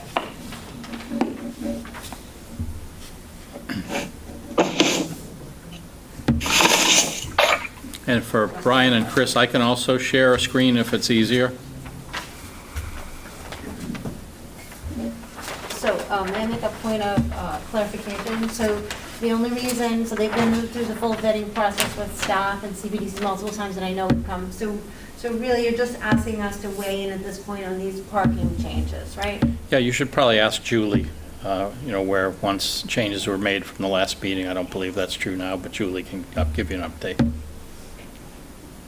Oh, All there right, it is. Julie, would you like to clarify us any changes that were made since the last time the select board reviewed this? Hi, everybody. No changes were made since we discussed this on June 29th. Thank you. Okay.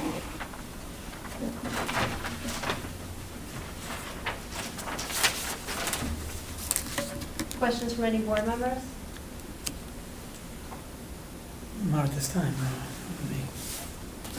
I'd be interested in hearing from public. Yeah, okay. So Caitlin, I believe there are some folks that maybe wanted to speak on this topic. Are there folks in here that want to speak? Oh, I'm sorry. Are any of you in here for this particular agenda item? Oh, okay. So if you would like to speak, just raise your hand because we'll take some public comments now. And I know we have a couple that emailed us, so they're online, and that's okay. Questions might come up as you're listening. Okay.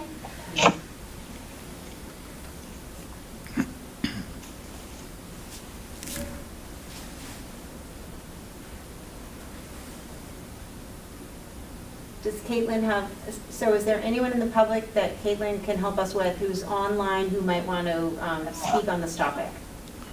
Yes, I believe Jill would like to speak. Okay, thank you. Yeah, if I could ask Brian or Chris to stop sharing the screen so we can see them more clearly. Thank you. Thank you. Hi, Jill Mayberry, 16 Chapin Avenue. I just wanted to be clear. There are 2 parking spots going in on the south side. Is that all? Correct. Okay. 2 parallel spaces. Thank you. That's all I have for now. Thank you. Thank you. Okay. Would Mr. Triglione like to ask any questions? I heard him say not this time, I think. Okay. Okay. I'm all set, thank you. Thank you. Okay. We got an email from, I'm going to guess, someone related to Jan. Mr. Triglione? We got an email from Jan. Right. I don't know if she wanted to speak. I thought she indicated she did. And we received an Just requesting the Zoom for them. Oh, just requesting this. I'm sorry. Oh, okay. Yeah. Yeah, sorry. Thank you. Okay. So, so as we said, this has been through the official process. It's been vetted multiple times. We saw an earlier version. They went back to the CPDC. Is that correct, Julie? That's the trip this project is made. And we are the road commissioners, so, generally, like, boards do a really good job. But we are here because they're asking for road-related changes. So, I don't have any further comments on this project. I know you've been working on this for a really long time, so thank you. Okay, so could we have a motion to close the hearing? Folks, did you like to comment? No? Not this time. Okay. So motion to close the public hearing. Second. Motion to vote. And then have to vote. Yep. Okay, could I have a motion to vote? No, I'm sorry. That's the motion. The motion to close it. Oh, that's it? We're done? We have to just vote that Oh, motion. all right, thank you. Thank you. Okay, roll call vote on the motion to close the hearing. Mark? Yes. Carlo? Yes. Chris? Yes. And? Sorry, yes. And Karen, yes, thank you. Okay, hearing is closed.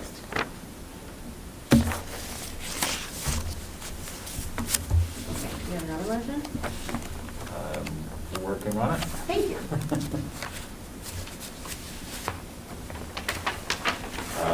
Move to approve the proposed changes to Chapin Ave as presented. Second? Thank you, Carla. Any discussion, board members? Okay, great. Okay, we'll have a roll call vote on the motion before us to accept the proposed changes on Chapin Avenue. Mark? Yes. Carlo? Yes. Chris? Yes. Anne? Yes. And Karen, yes. Thank you very much. Great.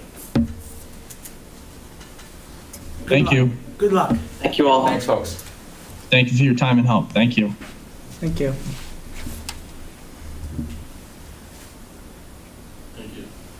Thank you all for Thanks. coming. Thank you. Thanks for your patience. Exactly. Would any board members like to take a quick break? Keep on going? Let's keep on going. Okay, we're not doing too badly. 25, wait a minute. Our next item is to discuss Meadowbrook land, and that's, 8:30. Okay, we're fine. Not by We're much. right on point. Pretty close. Okay, so Bob, thank you for including in the packet. I think the purchase and sale was in there. I had a little trouble with the diagrams, but I've driven down there. I don't know if any of the other board members had a chance to drive down Grove Street. Did you want to? Yeah, I'll say a few words. I'm trying to share a map so you can see it easily. Come on.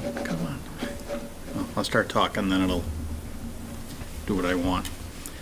I'll give you a brief overview. That's really all that's necessary tonight. I want to caution the board that if you do want to discuss this at length, we should ask town council whether it's appropriate to go into executive session or open session.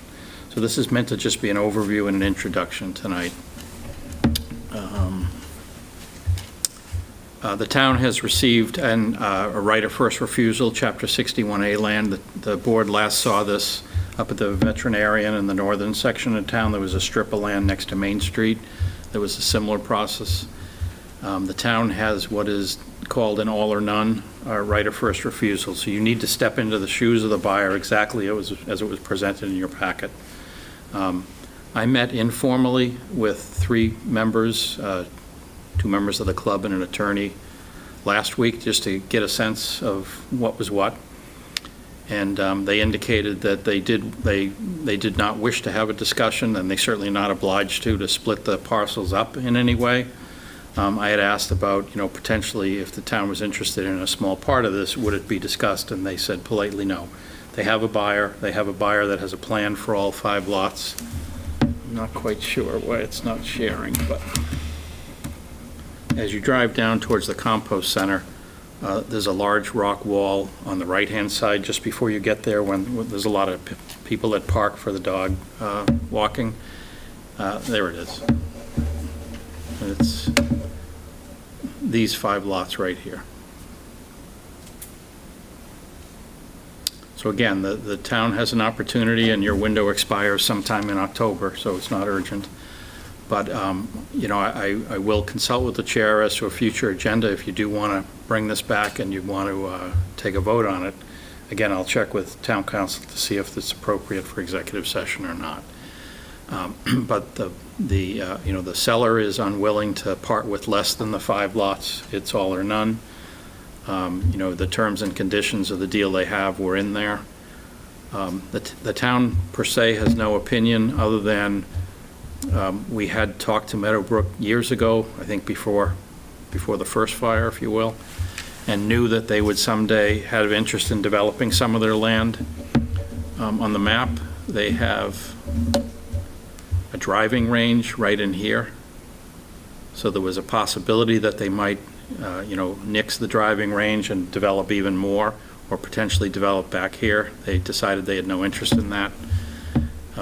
So they've just chosen to do these 5 units. So the town, knowing that this was a possibility, had been doing water and sewer work with this in mind, that there would be expansion, new houses down there potentially, so it's certainly not a problem from capacity standpoint. They did discuss that they do own some land in the back part that is adjacent to the town forest, and they would be open to having that discussion, but that's not what's in front of the board tonight. That'd be a whole separate discussion, but they did indicate that they own some land that they probably would never develop and not use. So that could be a future topic. Again, not for tonight and not within the October timeframe. So that's really all I have. If it's complicated, because if the board wants to vote tonight, it could. But I'd really suggest that town council be asked, and then it be put on your next agenda or the early, I think I told them that September 14th was the most likely landing spot for the next agenda, and that meets their time frame quite nicely. This could be a topic of discussion for a financial forum. It could be, but it has to be as it's presented. You know, it cost X dollars to get Yeah. these 5 lots. Yeah, it could be. Okay. But again, I would, and I can help you, I can check with town council. If it's executive session, you may or may not want to bring it up at the financial forum. And you can also meet that night, as we've mentioned, before 7:30, which is when FinCom likes to meet if it's important. On the FinCom liaison, I have some information that where those parcels are situated, they could potentially be used for an entrance for the town forest, potentially take parking off of, away from, is it Stroud Ave that everybody Yes. goes down? Okay, Stroud Ave is big ugly gate, they have to go by the compost center. I think there's an opportunity to use some of those lots to have a real entrance to the town forest. It might potentially need a little easement from the Meadowbrook folks, but I think one of the things that might be very appealing to neighbors down there is getting the parking off that street or having a parking lot. Everybody uses the town forest, has to park on Grove Street. That gate is locked a lot. We have no entrance to our town forest. So anyway, I just thought I would bring that up. Conservation Commission is definitely aware of this and they have some thoughts. I can actually speak to that. Many, many years ago, we discussed, you know, the challenge of the entrance with the dog walkers and the compost drivers. It's not a good thing. And my predecessor had wanted the space that used to be part of the water treatment plant, which is now just a flat plain, to be used for a baseball park. And had a discussion, had a design. The neighbors didn't like it. They didn't want more traffic down there, you know, for whatever that's worth. We've looked at it in the last couple of years, and I share, you know, your concern for safety down there, for sure. And there seems like there's 2 best alternatives. One is to do as you say, which would require more than just the 5 lots if you wanted to start putting off-street parking in there. Not, in other words, not just a way to walk, but also parking. And that would require you to step in the shoes for this and buy more land.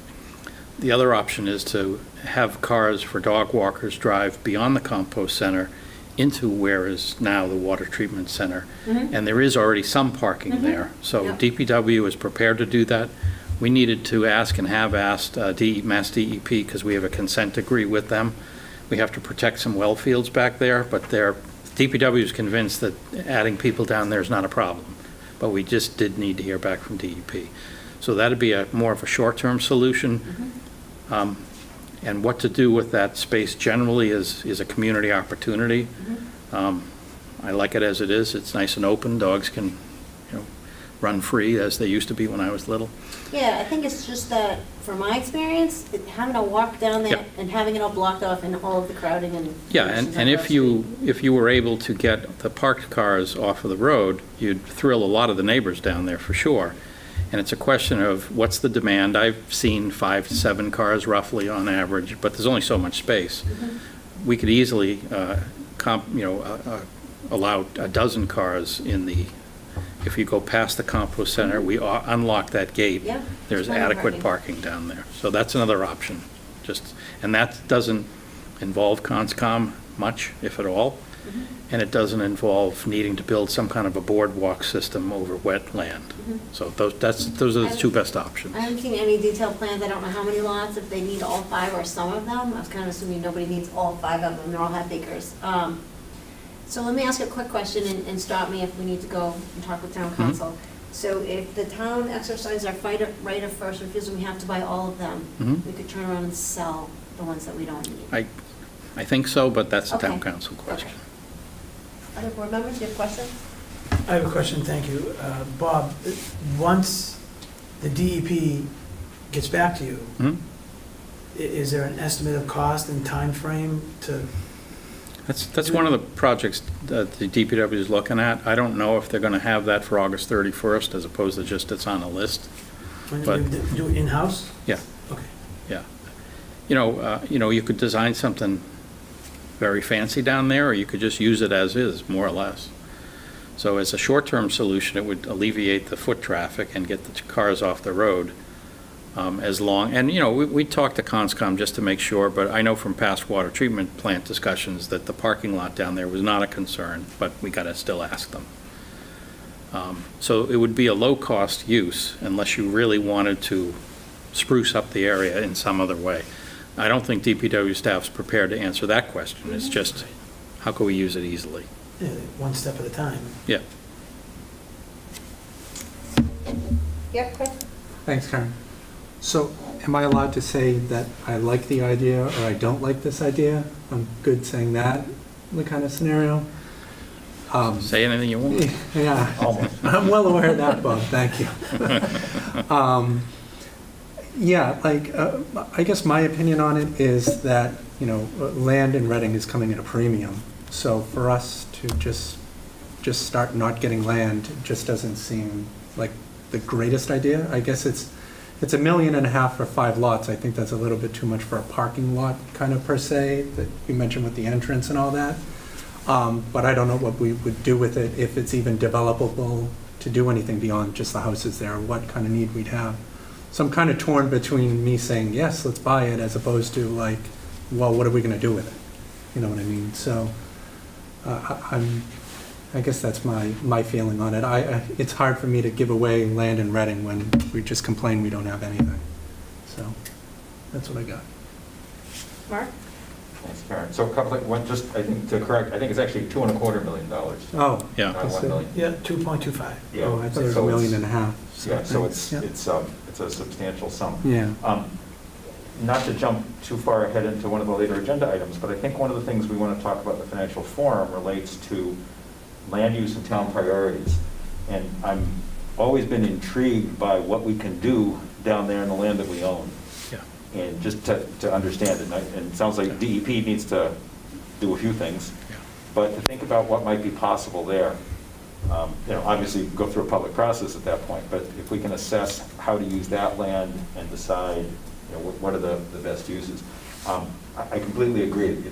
It's hard to kind of walk away from, land because it's getting so scarce in terms of what we can get. It's also kind of pricey. And it may be, I wonder if the land behind it, which I know is not our topic tonight, might actually end up having more value to us as part of the forest. But I'm most intrigued by, hey, what do we already own? What can we do with it? And for parking, that sounds great. I don't know if there are other activities, entrances Right. to trails that could be coordinated outside of the pit. Might be a really fun thing to do too. So I'm obviously we need to think about what to do with this thing, but I would love for us to be talking about all the land we already have before we make decisions about buying other pieces. And I know there's a time constraint on this. So we have basically, one more meeting before we have to? No, you got a couple months. We got a couple months, okay. So maybe You we can certainly do a little have passed the exploration. financial forum, for instance. Yeah, exactly. So that's perfect timing to Yeah. talk about that and uses and, let's see kind of where people's thinking is at. And then obviously we'd start the public process to get some more feedback. Are we allowed to have public? Is this our vote? So this is our vote to exercise a right here or not. Sorry, I'm thinking more of kind of the whole use of public land. Yeah. Things that we already own. We already started that discussion, right? You want Exactly. No, can I address Mark's comments? Thank you, Mark. No, I agree with everything you said, and we all have to be mindful that it's just not the 2.25 million. It's whatever else we have to spend Right. to make this work. So, that's one thing, and I'm pretty sure we're all well aware of that, but I am open to having a discussion, whether it's an executive session or open session, to pursue or not pursue this. It's I agree with Chris, it's hard, right? We have other things on our to-do list, with the Zani Burbank property, senior community center. We have a lot more things, not that this isn't a priority, but Killam money, I don't know if the residents, how much they would support this, to spend, let's say, over $3 million for an entrance to town forest. I'm not saying I'm against it, but that's gonna be a hard sell, I think. And that's why I asked, maybe we don't need all of them, No, but no. if we could turn around and offload them. Yeah, and that's a discussion I think that's worth having. So I think these are, Chris, to your question, is my understanding, these are buildable lots as a builder, he's gonna build 5 houses. I'm saying from what we would actually do with it, though, what we would be able to build on this. I know for houses, yes, but. Like I don't- not a school probably. I think it's only houses, correct me if Yeah. I'm wrong, Bob. I think it's only residential homes. Yeah, with the developer, I should say with the Meadowbrook folks, we discussed conceptually, we'd like other safer entrances to the town forest, and that's where, I think it's not speaking out of turn, buying those 5 lots isn't the full solution. That gets you a start, but you have to buy the land behind it, which they also own, and they've said they're amenable to sell. They don't have a buyer lined up for that. Buy one, get one, Or something like get an that. easement. Well, and then there's a possibility, depending on how it works, of getting an easement through these 5, quote unquote, to that land. They're already really grateful, because they pay hardly any taxes, right? So They were a little more grateful before they had the clubhouse burned down twice. Twice. So, I didn't have anything to do with that. I So- think we need to have a discussion. Yeah. and- Yeah, so it sounds like I'll work with Karen and town council, and it'll be on most likely your September 14th agenda, either open or executive session. Ian, what are your thoughts? Agree it's worth a continued conversation, and that the financial forum conversation will be relevant. So Okay. I agree with that plan.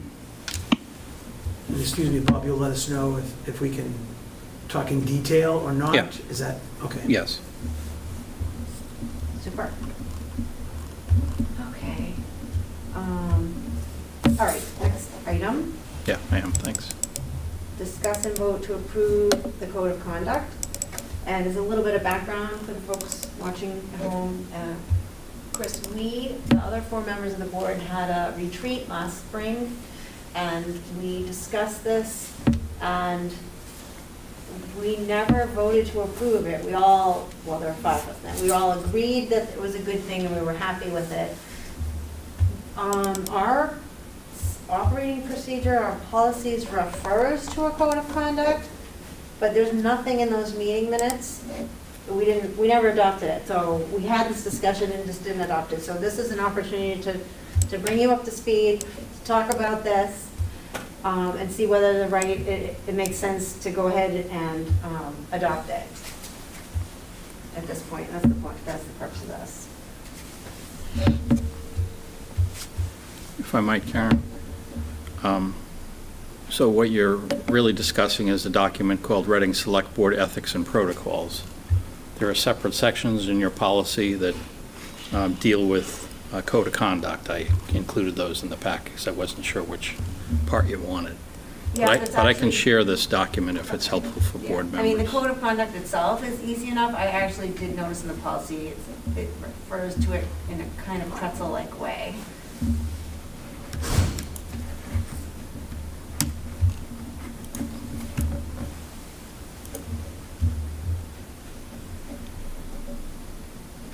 It'll come up shortly. So for those that were on the board at the time, you'll remember Jane Wellman joined us. She had just given a similar presentation with the Wakefield Town Council. And this was sort of the rules of engagement, if you will, for the meeting and to be carried forward if the board wished. So let me enlarge that a bit.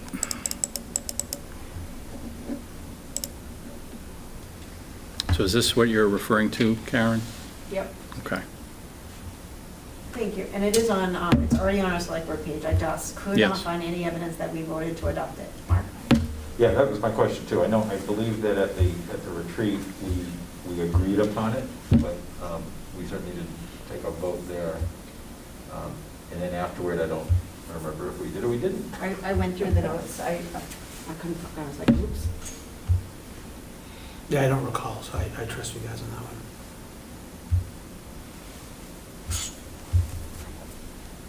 I think it's important that we kind of set out a structure for ourselves. That was really this mission. And we had, so Jane Willman kind of helped us as an outside facilitator to have a discussion. And this is modeled on something that she worked with Wakefield on also. So a number of these things are similar, and then I think we adjusted them a bit to kind of fit our needs and how we wanted things to happen, and how we wanted communications to take place. So I think it's an important thing for us to have as a structure, basically, kind of how we work.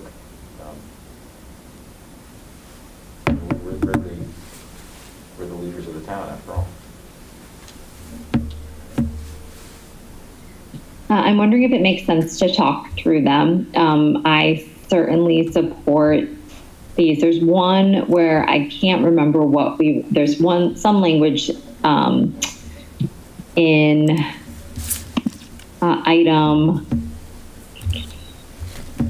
5 that I find somewhat vague, and I'm trying to remember what we were thinking with that. I think we need to use a little clarification, but I think it makes sense for us to walk through these this evening. I certainly don't want us to go unnecessarily long, but I think in order to really commit to this, we need to think about what we're voting on. And I think reading through this really reminded me of the importance of our not, ambushing each other, springing surprises on each other, trying to catch people off guard with, a ploy to, garner attention for entertainment value. I think we really need to be thoughtful about how we work together as colleagues, and be respectful of one another, and set an example for the town. Someone, in the last week mentioned to me their thought that the guidelines that are imposed on the public for purposes of public comment, the board itself does not always adhere to. I think we need to be thoughtful and considerate of each other in our communications with each other and in our treatment of the public. So I think it's worthwhile to walk through these. I don't think we have to belabor the points, but I think we should, sort of read them aloud and consider them seriously. And if folks have thoughts about any tweaking, I think that's certainly worthwhile. But I think we should, and we have, not all 5 of us were present when we created this document. So I think it's worth walking through point by point. Okay, how would you like to do that? Do you want to lead us? Yeah, does anyone object if I read aloud, and please stop me if there are points you'd like to clarify or refine, or if we should sort of refresh our recollection in terms of what we were thinking at the time. Sure. Any objection? Okay. No. Okay. The select board will represent the interests and needs of all the residents in our community. The select board will lead by example to build trust. We agree to avoid words and actions that create a negative impression of an individual, the select board, or the town. While we encourage debate and differing points of view, we will speak with care and respect. Surprises to the select board or town manager will be the exception, not the rule. We agree to ask the board chair or the town manager to add an item to the agenda rather than bringing it up unexpectedly at a meeting. The select board works collaboratively to establish vision, create policies, ensure accountability, and fulfill the responsibilities as the executive branch of the town as established in the town charter. The town manager is the chief executive officer and works collaboratively to execute board objectives, manage staff, day-to-day operations, and finances for the town as outlined in the town charter. During meetings, the select board will speak to items on the agenda and refrain from engaging in inappropriate debate. Further information on issues will be referred to the town manager. And that last sentence for me was confusing. I'm not quite sure what that means. I don't know if it struck anyone else. Does anyone remember, or can anyone read, does anyone have a read on this, what that means? Further information on issues will be referred to the town manager. I might have, oh. Go ahead, no, go ahead. I might have, I wonder if it meant to say requests for further information on issues will be referred to the town manager. That's what it seems like. Okay, I think that edit would make some sense. Bob, did you have a different take? No, I had the same. My recollection is this came from Wakefield, and it was exactly what you just said. I wouldn't have thought of the good words you did, but that was what it was.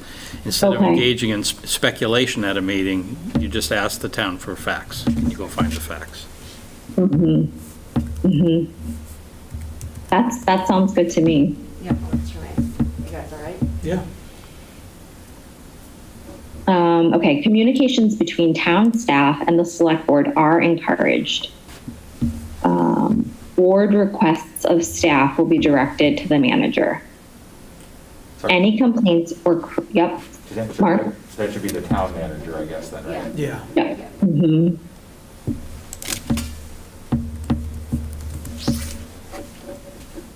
Any complaints or criticism of personnel received by the select board or individual members will be directed to the town manager.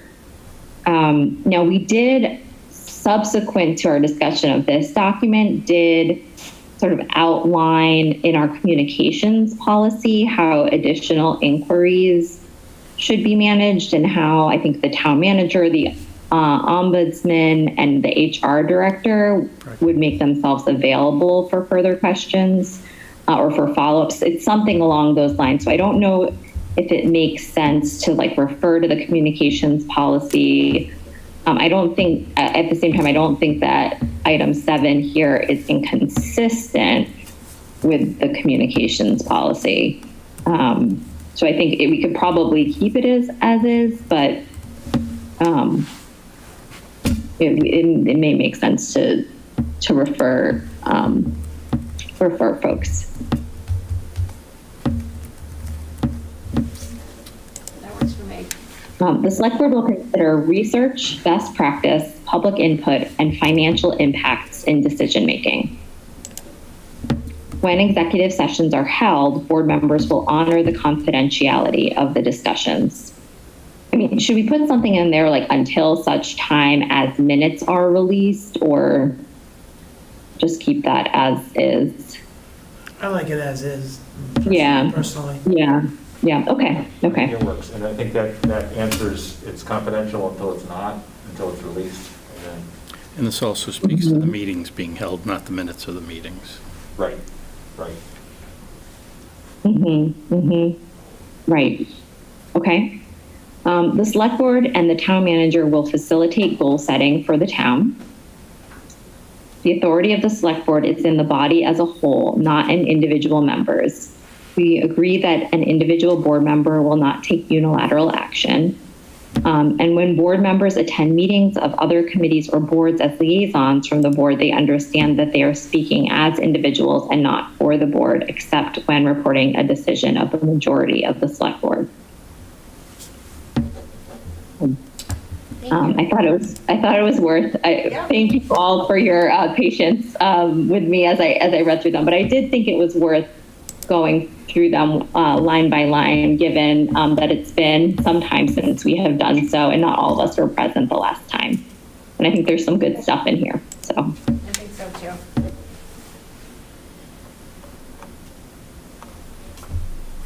Mark? Carmen. Just I mean, I think these are really quite good. But what strikes me that's kind of not here is it doesn't say work together in supporting the interests of the town. You know, we represent the interests and needs, but there's nothing about working together as a board. Or maybe I missed it, but it's certainly not up to. Yeah. And I wonder if that's something that would add something to the document. I would support that. Does it go in number 4? Or, okay. Or almost whenever it goes in number 1, the select board will work together in representing the interests and needs of all the residents in our community. Okay, works for me. Did I just do what you said or not?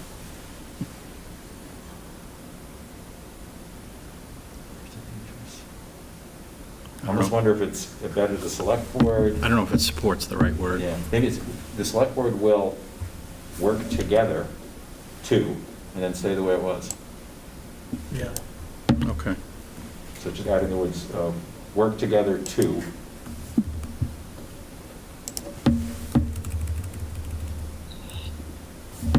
How's that look? Yeah, Yeah, that's fine. it's definitely implied, but it's, not bad to have it in writing.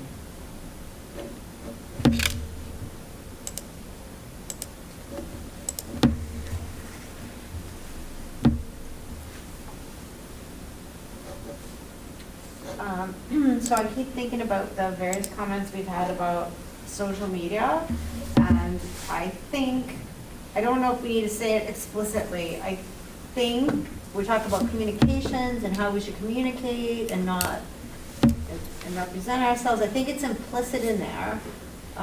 Do we need to be more explicit about it? Can you go up a little bit?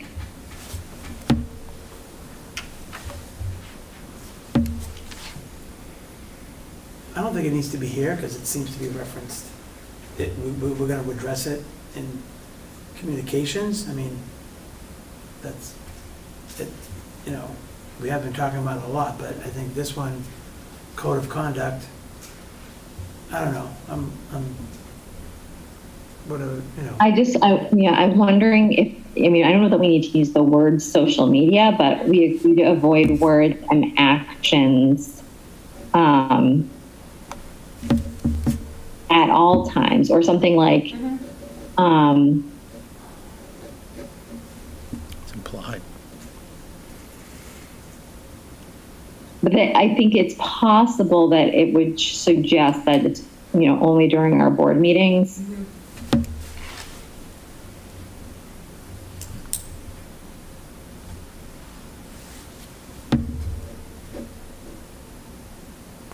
So specifically, it's during meetings, let's see. How about like lead by example?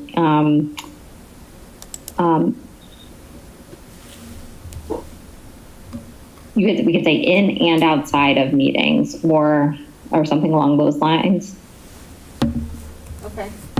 Or in meetings and in our daily lives, or something like that. I don't know, just something that I think, something to clarify that we're, our actions and words have, are impactful, whether we're sitting in chairs in the library or are, out walking the dog and running into neighbors or on social media.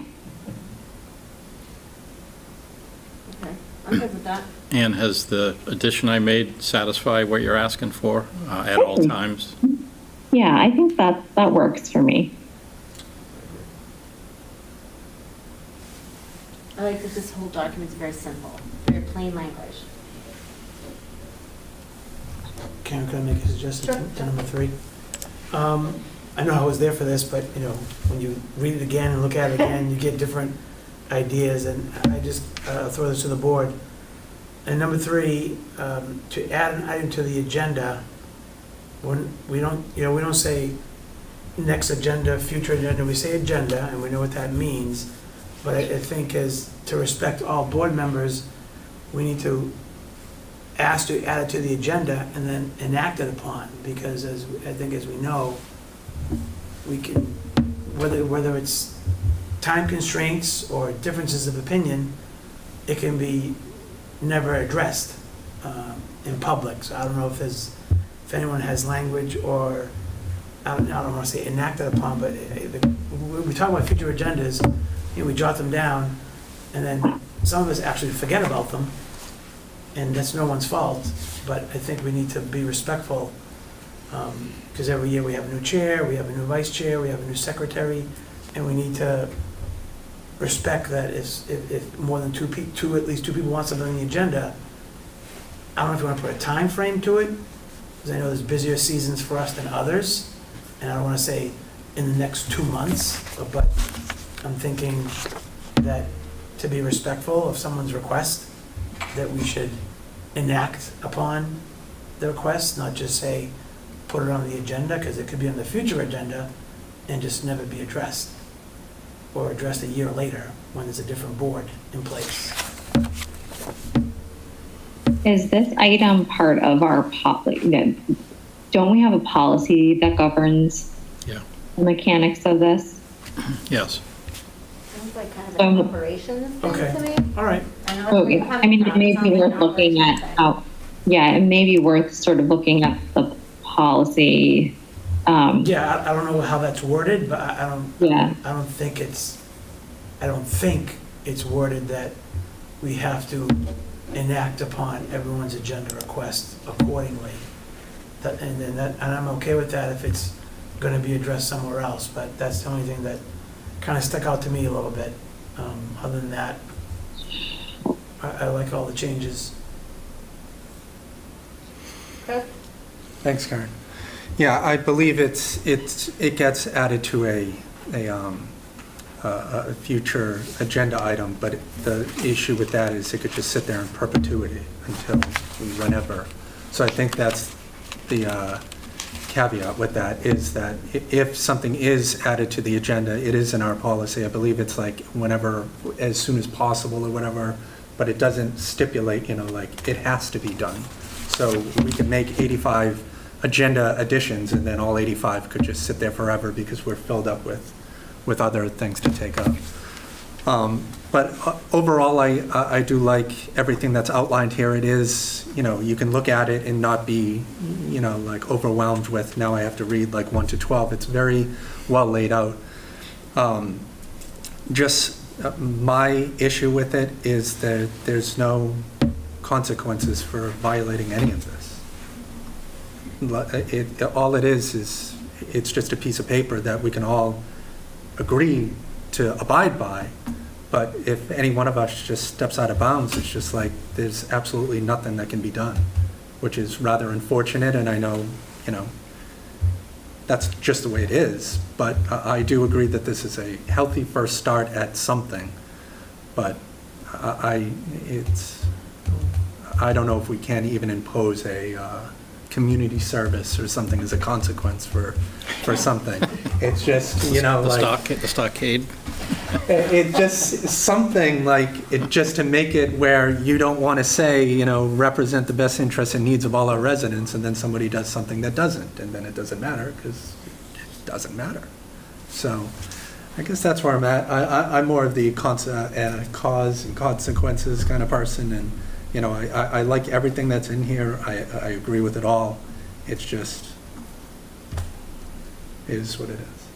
So that's where I'm at. Oh, Mark. Hi. Hi there. So, kind of staying with this one for a moment, I hear the point, and I'm wondering, I don't know that we can do a date certain or something, but I wonder if we said something within, this is talking about adding an item to the agenda, if we just added the words within a reasonable time frame. And let me explain why. I think, I hear your point on consequences. I view this as more we're policing ourselves, as opposed to kind of there's a stick that's attached.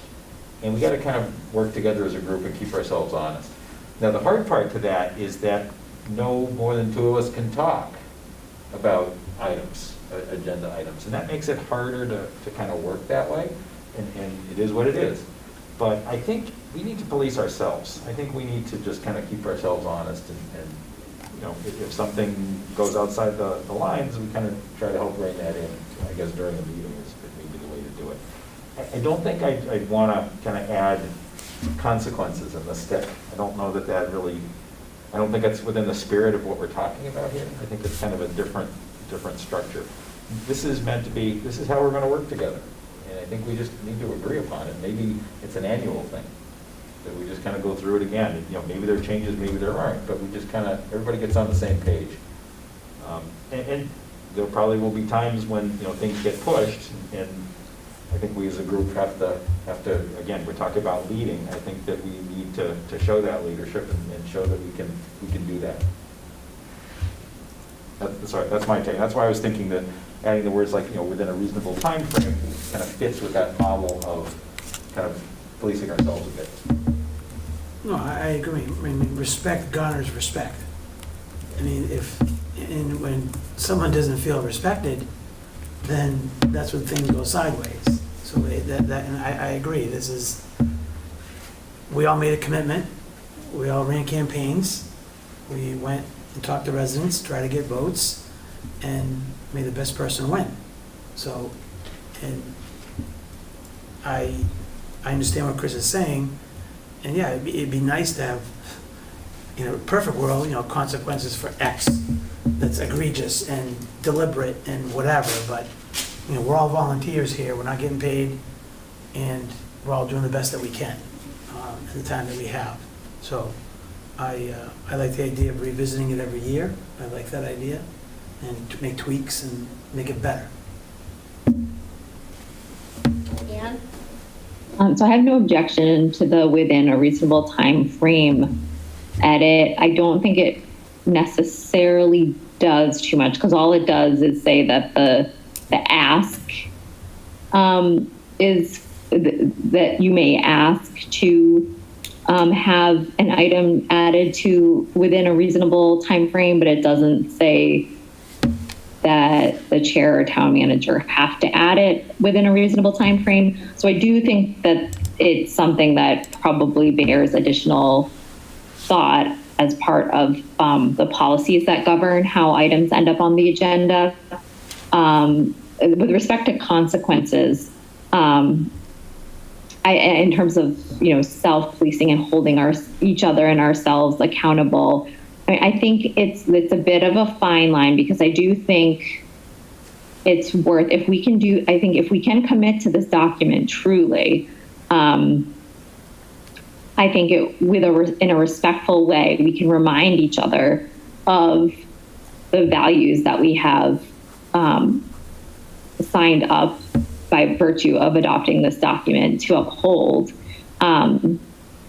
But bearing in mind that we need to do it in a way that does not create a negative impression of an individual, the select board, or the town. So it's a little bit of a dance that we'll have to do. But I think if we, remind each other respectfully of what we've committed to, I think that's the way that we hold ourselves accountable here. And I just thought we do have consequences. They're called elections. Right. Thank you. And resident emails. All right, are we voting on this? Or So you're okay with it within a reasonable Yeah, I time think frame? we can take a vote to accept it for 2021, 22 or something. Okay. I think that's an excellent suggestion to consider it yearly. And kind of reaffirming a little bit too. Mm-hmm. Exactly. It's good to see it again. I haven't looked at it in a year. Yep. And so we would be the only board and committee to have adopted a conduct policy. At some point we could talk about whether we'd like other boards and committees to commit to a similar policy, to develop similar code of conduct, or whether by inference because they're select board appointees, they should. This says select board everywhere. It's not generic enough. When we think about kind of when we appoint boards and committees, and the offer the other meeting, it'd be nice to give them some general guidelines of what to do, how it works. Some folks are familiar with the elections and structure of chair, vice chair, secretary, some aren't. So it's kind of the book that Andy was building in a lot of ways, the manual that would help. Would this be a part of it too? And just, again, saying here's how we're going to model our structure, and you got to think about it the same way.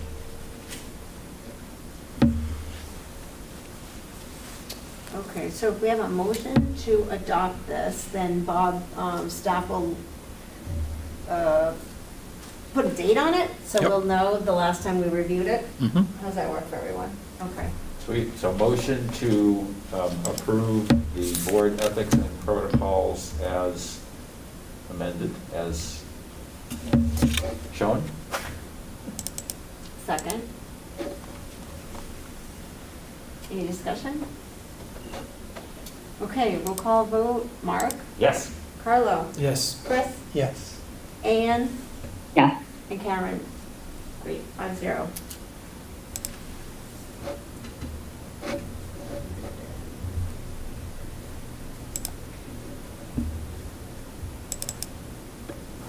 Okay, want to keep plowing on? Okay, you're doing great. Okay, next item, discuss vote changes to select board policy section 1.4 communication. The changes relate specifically to the select packet contents. There were no changes made to what was presented to you last time. Oh. What's that one? Okay. Yeah.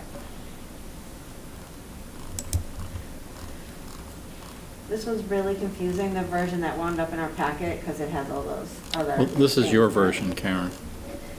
I'll try to hide the comments. Okay. Here's your, Maybe the comments didn't show up on my laptop, because I saw like a couple little things, and that's it. So maybe I couldn't see them. I see this. I thought I had a cleaner copy with only like a couple things, but they were on the left. I apologize.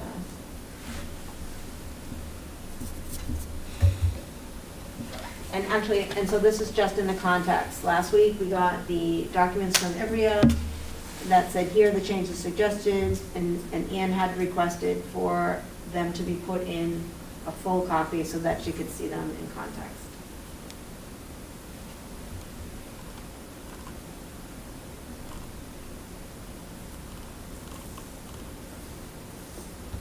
So there are no edits from the last time. That means this doesn't incorporate the change that I think a lot of us had found appealing, and maybe we can adopt this with as is, but then so that this is in existence. But I think we also want to include a list of emails received in terms of outstanding constituent and resident inquiries, which Bob's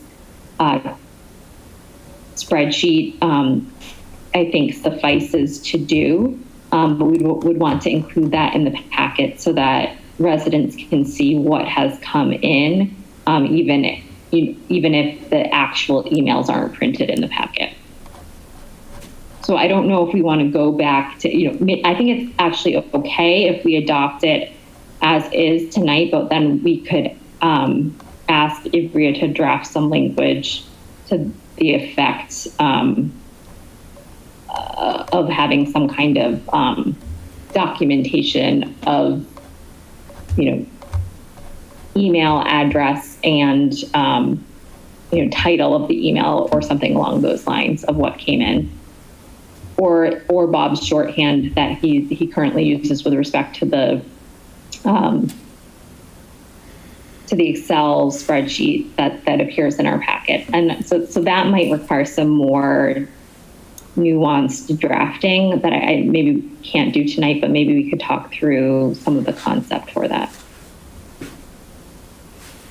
Mark? Before we go to Ivrea.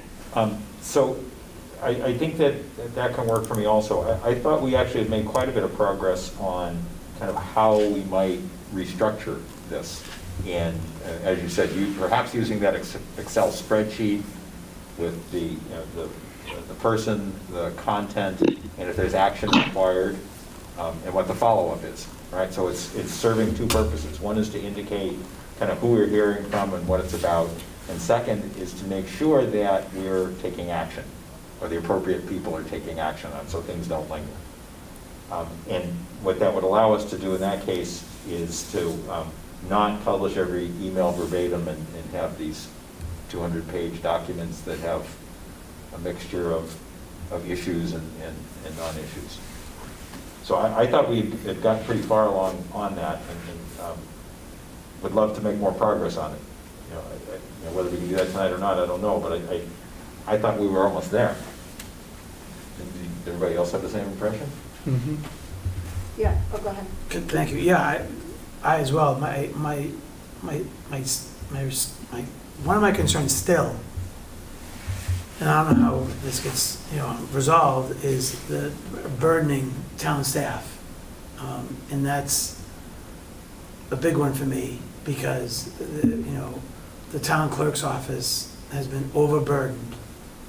I don't know how many folds, I'm gonna say 100. And I'm just worried that this will burden town staff even more. And I know we touched upon,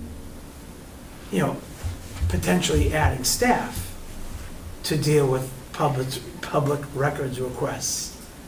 And because other cities and towns have done that. And I don't want to go down that road, but if we do this, or a version of this, I think that's inevitable. And,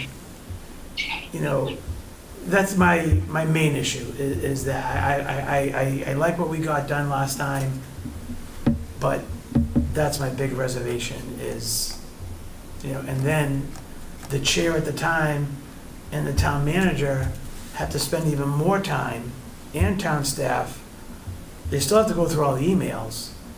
And, like I said last time, we all agreed that, we've been weaponized, and we have to eliminate that. So I'm all for that, but I'm not for burdening town staff more with public records requests. So I don't know how we have a happy medium, and I'm willing to listen to, all sides of this, because I don't have an answer, a direct answer, other than people filing less public records requests. And I guess we do a test. I mean, we don't have to adopt and commit forever. We can adopt something, see how it goes, and, get input. But, that's my 2 cents. Well, Thanks. There's no easy solution here. Staff, parentheses, Caitlin, is willing to try most anything. But just think of the logical difficulty. Who decides what's related to an agenda item? Right. Technically, the way things work now is, I'll say from Wednesday at noon, roughly, before your meeting, so several days, until the Wednesday noon before your next meeting is the open season on emails that could go in a packet. So Wednesday before your meeting, no one's going to know what the next agenda is. There's a draft posted, but no one's going to really know for sure. And my fear here is what you expressed, and is it going to be that we have to start retroactively going back to all emails from the past and saying that one's now relevant, let's bring it in, because that's not reasonable. If you just think of it more as a process, logically, like from what period to what period do emails count? The agenda gets set at various times, not always the same day. Things change.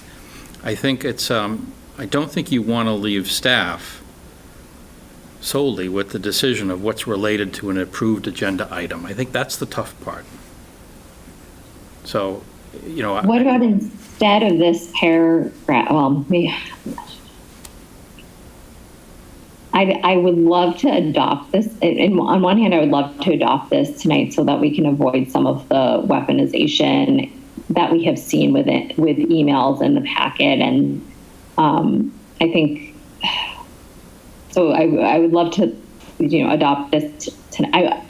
As an alternative, we could just strike A, or the first A, and say the tracking spreadsheet contemplated where with the appropriate reference to where we talk about the tracking spreadsheet or tracking system shall be included in each meeting packet.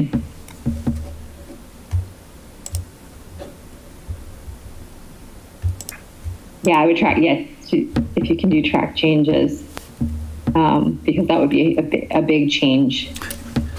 Thought I was doing track changes, but I guess not. You guys keep talking, I'll try to figure this out. Yeah. So, and you're suggesting that this A that we're looking at would just be stricken? We would strike that, and in lieu of that, indicate that the tracking spreadsheet, which demonstrates what resident inquiries and communications have come in to the select board since our last meeting, that be included in the packet. And in that way, I'm sorry. In that way, to be able to not be putting a burden onto Caitlin or anybody else of deciding what's relevant. What's relevant. Mm-hmm. There's no judgment required. This is the policy. Mm-hmm. Excuse me, still a lot of work. A lot of work. But it's already happening, No, right? no, I agree, and I know we have to try something. I'm not arguing with you. I'm just trying to be mindful. That's all. I know we have to do something. I mean, other towns just, they, what did we get here? No. They only publish, so in our packet tonight, we had a letter from one of the attorneys. I think it was related to Chapin. That is the kind of stuff you see in a select board package, and that's it, because it's, and maybe that's not the right way to say it, because you need, or it could be from staff, or it could be from the parties presenting. If they're related to items on the agenda. I do think like simple and keeping it no-brainer, and I don't think we need to, personally, I don't think we need to track all the emails we get. We get a lot. We welcome feedback. Wait, how about this? Rather, because I think this still sort of suggests that the emails themselves would be included. So how about a tracking spreadsheet of electronic, a tracking spreadsheet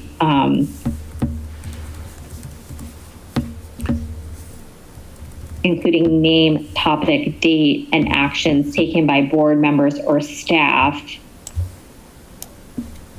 of electronic correspondence received to the select board at ci.reading.ma.us account since the publication of the last meeting packet shall be included in the meeting packet for the upcoming meeting. I think you're actually hitting on something though. If that's what, is that what the public wants to see? The public wants access to the select board email account. Is that what they want? Easy access? They want to know what email. All of those in again, I would quit. Wait, why is this different than what's already happening? So the goal of that paragraph was to just say, we're not publishing feedback. And I didn't call it feedback. We're not publishing feedback. Things in the packet need to help us with our decision-making process. We read emails that we get that input, we don't need to publish it and save it, so the tracking means typing, like all over again and tracking. Bob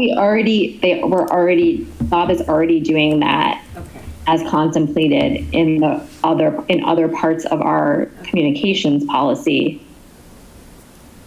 Well, he's tracking, I thought the tracker was the to-do items requiring action, so that we never lost them and they got followed up on. And that I wholeheartedly support. And I thought that's where we were.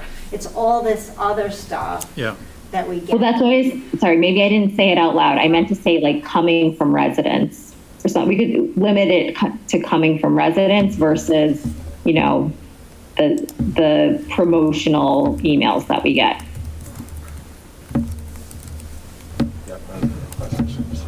Yeah. And business owners, I mean, it's Constituent, we can use constituent.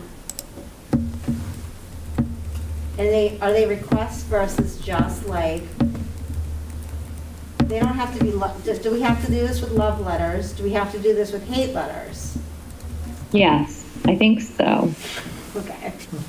I don't think the content of them won't be in there, but that we receive them, that provides some amount of transparency to the public about what we're receiving, Okay. while not providing a platform for the actual message. Okay. Because not everything's a request. Yeah. Right. Yeah. That's what I mean by the love letters and the hate letters. They're not requests, they're just love letters and hate letters. Like, that's what letters the editor is for. Yeah, and the tracking spreadsheet was to track action items, not Yeah, comments. so they didn't get lost, yeah. Although I feel like the tracking spreadsheet as it's been utilized so far has been sort of broad in terms of what's included. It's included things that are critical of the board without, having necessarily a specific, request of the town. So I think, at least as it's been utilized so far, it would include, things where there's been criticism of the board, for residents to see that we're receiving that. And it's not really a constituent request necessarily, but. Right. I mean,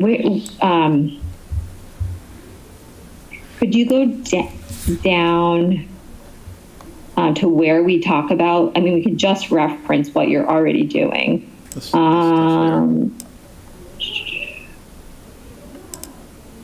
Nope. Can you go down further, Bob? Sure. Please. Okay. The town manager shall maintain a record of outstanding resident requests and inquiries that have come to the select board's attention that may require actions by town staff. I like that.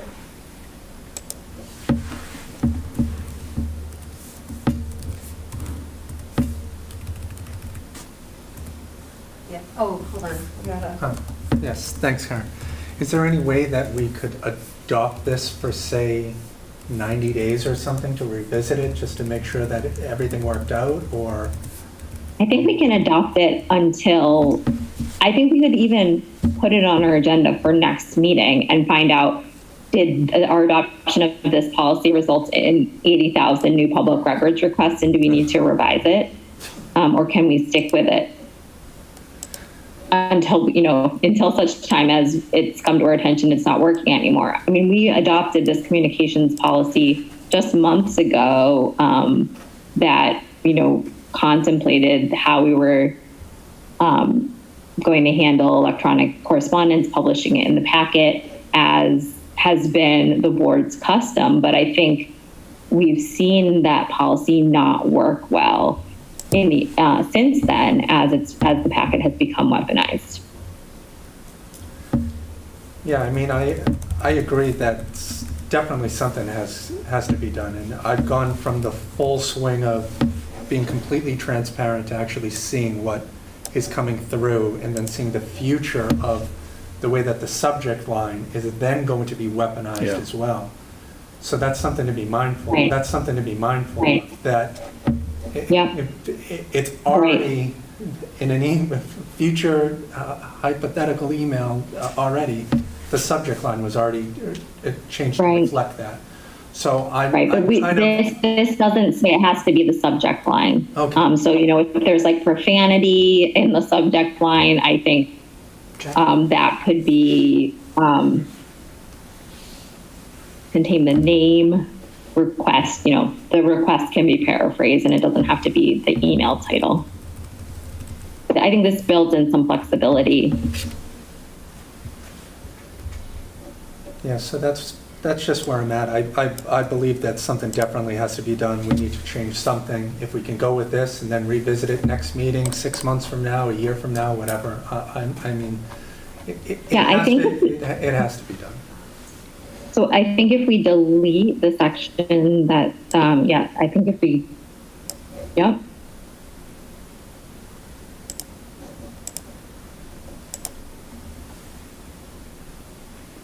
Yeah. I'm comfortable with that, and I think it's okay if we put it on the next agenda. or the following agenda. I think we should revisit it soon to see what the impact has been. I'm okay with September. Okay. Can we Mark. comment on the, sorry, Bob, can you go back to this, the indented A? Right now it Yep. says, it's still got the problem, you gotta fix it. Select Board Secretary shall respond, since the entire board acknowledge receipt of the correspondence, period. Right, right. So question, and maybe this is for later, so pardon me. If someone says in the note, they'll sometimes say, you know, where can I learn about X? Or, you know, how do I, you know, fight my bill or something like that? Yep. Do we want the secretary responding to that? No, or just not? forward Or it. just saying? forward it. That's what we have, that's my opinion. Acknowledge and forward. Yeah, Acknowledge Acknowledge and forward. Okay, Yep. Acknowledge and receipt and forward. okay, so then I think this stays accurate. I think that's fine. So acknowledge and forward to staff, for instance, if it's a simple question or a factual question, is fine, but what do you propose to do, if anything, if it's a select board matter, so to speak? Just acknowledge and that's all. Yeah, and then I think it's to the Getting sent to chair the whole and the select town board. manager Yeah, to everybody decide if gets- it's Well, an agenda item. So we need Well, to. that goes to number track the 2, spreadsheet some though. way. Okay. Yes. That goes to number 2. The sender shall be advised that request for action, if it falls on a particular matter within the board's jurisdiction, the sender shall be advised that the request for action shall appear in the next available published meeting schedule under future agendas as appropriate. And now we have a tracker. It would go on a tracker. So I think we probably get rid of this last, or, well, no, I guess that still works. Yeah. So just a question. That's still okay, I think. If the secretary's role is just to say thanks for sending it in, acknowledging receipt sincerely, how much value was that adding?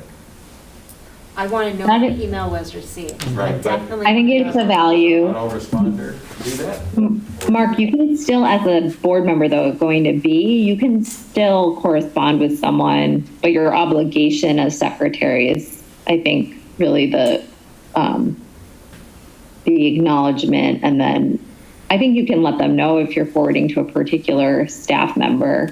I think that's So fine to say. forwarding makes the difference. So it can't just be an auto-response. So that answered the question well. Thank you. Yeah, it can't I be. think when I was secretary, if something was addressed to engineering, conservation, whatever, and I think if it's for us, we all see it, and if we want to take it up, if it's something serious, we take it up. If it's, a general statement or a comment, we read it, we acknowledge it, and then maybe it doesn't have to be addressed. I think Yeah, I think that works. Yeah, because sometimes I'll respond they'll get 2 emails. They'll get one as the secretary, and they'll get one as the board member. Yeah, and any of us can respond. Right. Yeah.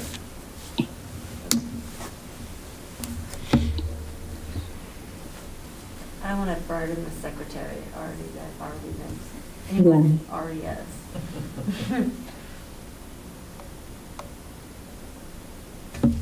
That's it.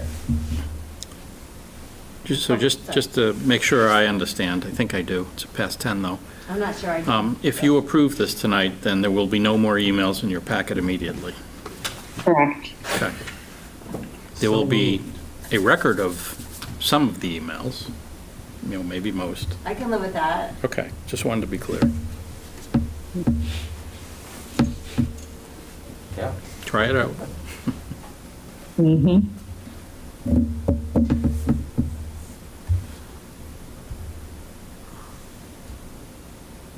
I'm hearing that we do have a bigger problem with public records requests, because we have a fantastic GIS system, and so does every other community, and we have amazing record keeping, and I understood from the town clerk that businesses and for-profit organizations have discovered that they could save themselves some money by letting the towns do it. Yep. So if we could turn that into a cost center, Yeah. make money off it, that'd be great. So I happen to know that the $5 a page. the police department gets quite a few public records requests from, shall we say, attorneys looking for work. Oh, Yeah, okay. perhaps involving automobile accidents, Perhaps for involving Sure. automobile Well, accidents. there you go, that's great. Try. Okay. Yeah. Cool. Okay, I move that we adopt the amended communications policy as has appeared on the screen. Second. Okay, any discussion? Okay, roll call vote to adopt the policy as amended. Mark? Yes. Carlo? Yes. Chris? Yes. Anne? Yes. Karen, yes. Excellent. We're getting to the end of the list. Oh, it's a little past 10. How you holding up there, Bob? Oh, good. Okay. Let's see, Okay. I think it's this one. All right, continuation discussion of the FY '22 town manager goals. I saw in the packet, we had a summary of where the board members ranked the goals as they are today, and they weren't in their final form. And then there was some averaging going on, and I don't know, it's kind of weird, because low was good and high was bad. Thank you for doing this, Bob. Sure. So here's the 12 goals that were presented a while back. Here's all the member rankings. Thanks for filling them all in, because it's always hard when there's blanks, which has happened in the past and happened with certain department heads. You can take or leave this column, department heads, doesn't really matter, but I Oh, just I surveyed know the that department one. heads Thank just you. out of curiosity and including myself. Okay. Got it. So, interestingly, just visually, not surprisingly, elected officials are interested in this topic up here, and staff that would, do operations and work are interested in things down here. That wasn't the shock. But, there was some commonality. The two strongest ones were employee attraction and retention, and I appreciate the board taking that so seriously. And economic development downtown, we shared as our top goals. Not to say we differ a lot, but those were the two most strongest shares. Having received this feedback from the board, I think the most logical question I'd have to ask you is there anything on this list based on the information you have or the feelings you have that should be eliminated from the list? For me, no.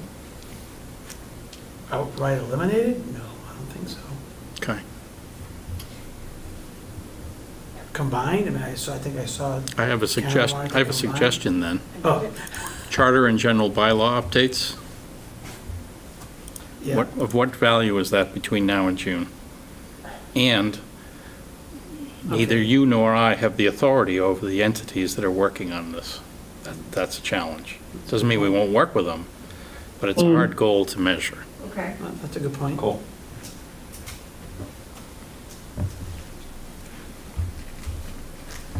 Now, I mean, is Matt overseeing this, and Matt you meets with the bylaw committee as often Yeah. as they meet. The bylaw committee and the rules committee of town meeting, which is one member from each precinct, has yet to meet in joint session, and that was kind of the key objective of this goal, and they intend to meet just after the summer. They tried to meet in the end of June, they didn't have a quorum. So, again, but it's not something that would be necessarily dropped by the town, but because Matt will be continuing to work on this. No, he will still do the same thing as he's doing. Yeah. Okay. So it's not hard to measure, is that what, yeah, that's what? Well, it depends on when they meet as to Yeah, what no, they no. do. Right, yeah. I was going to that meeting and then it didn't Yeah. happen. I found a mismatch too, or I think is what a mismatch. There's a document out there on the select board page that says, here's the mission of the town, here's what we try to do, and there's six things, and not all of them match up to these goals. And one of the things that I've been asking Bob about is, where's the open space, the community-facing open space, parks and recreation, we had done a lot of planning and analysis and gotten a lot of feedback from the public. And this is analogous with the senior center, I think. So where's the goal that says we're gonna do something with all that feedback and try to make some progress? So I couldn't find that in any of those goals, but if we go back to some of the other select board materials, it's in there. We value open space, we value this, that. So that was, Is this the document you're referring to? It was in your yeah, it might packet? be. Yeah, this was done, let's see if there's a date, 2017 most recently. And that, so there's a mission, vision, and values. That's the, Yep, I think in the values, this is where it comes in. So I was, not that we have to solve this tonight, but if we're gonna continue working on these goals, I think that- maybe we should match a little better. I think this document kind of cries out to be updated a little bit, and I think that's probably something for the board to do. Is that right? This is something that maybe the board could take a crack at potentially. Yep. Okay, down there under community, social and. So I think maybe that's a future agenda item maybe to revise this document. I think some of the language is a little outdated. Yeah. Okay. I know what you're saying, Cameron, but for me, that falls under community, like what you just said, in just different formats. I think it doesn't say Parks and Recs. Is that where you're kind of looking? Like, it doesn't say that specifically? Everything in that list, actually. I'm like, help me as a select board member. So this is how town manager runs the town, and these goals are aligned with how he runs the town and how he sees things, like with the staff. But we're coming at it from, like, we live here, there's this document, and so what I was struggling with is I see a disconnect. And that's for example, the financial stability, it's not that, I ranked it low only because I don't think we need to worry about an override this year, but I would never say I'd rank it low because it is integrated in everything we do, all the decisions we make, I think, and the same with the infrastructure. But I don't see that anywhere in there. It's not sustainability, it's not social justice, it's not economic development, it's not policy, so where is it? So if those are what the community values, our goals, I think, should be related to our values to some extent. The capital plan probably ties better to our values than this list of goals, perhaps. But anyway, like I said, we don't have to solve it tonight, but that's what I've been struggling with these goals. Yeah, if, there's another document, I won't bother sharing it, that fleshed out a draft in June, and I said that I'd even increase that more. It's not clear to me that once I do that, you'll be satisfied that everything you want will be covered. There's probably no doubt about that. So then it's up to the board to say, okay, this chunk is missing, we got to give it a name, we got to put it somewhere, and that's fine. That's what the process is meant to do. And then other things can logically follow in more than one place, which is always tricky. Yeah. All right, well, we got this done. That's awesome.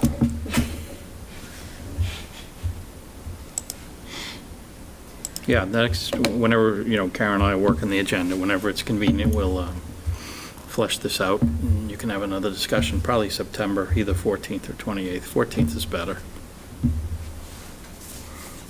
Unless people want to get in a room together and like flesh it out a little more. Subcommittee? Well, we didn't have a retreat, so if you guys wanted to, if you feel like the goals is something you want to have a separate session on, that would be an option too. I think that's a good idea. I would be up for that. I think that's a great use of a specific meeting agenda. All we're going to try. That's all we're going to do. Nothing else. No MWRA, no, what else we have to do? Okay, well, maybe that goes on a future meeting agenda topic, maybe we're getting ahead of ourselves. Okay, are we ready to move to just a quick discussion about the town manager review? Okay. So you should have all received the email from Sean with the relevant dates and the form that you can use to fill it out. I haven't opened it yet, but since I'm getting on a plane on Monday, it's gonna be in on time. So does anybody have any questions at this point? Okay, I think our policy or our contract with Bob says that we will get it done by the 15th. We did set a deadline at the 19th, so I would love to be respectful and get that done. And I'm sure we will. Okay, if there's no questions about the process, okay, then we can keep going. So, marvelous. Future meeting agenda topics, including suggestions for the FinCom Financial Forum. Chris says. Oh, sorry, Chris. Thanks, Aaron.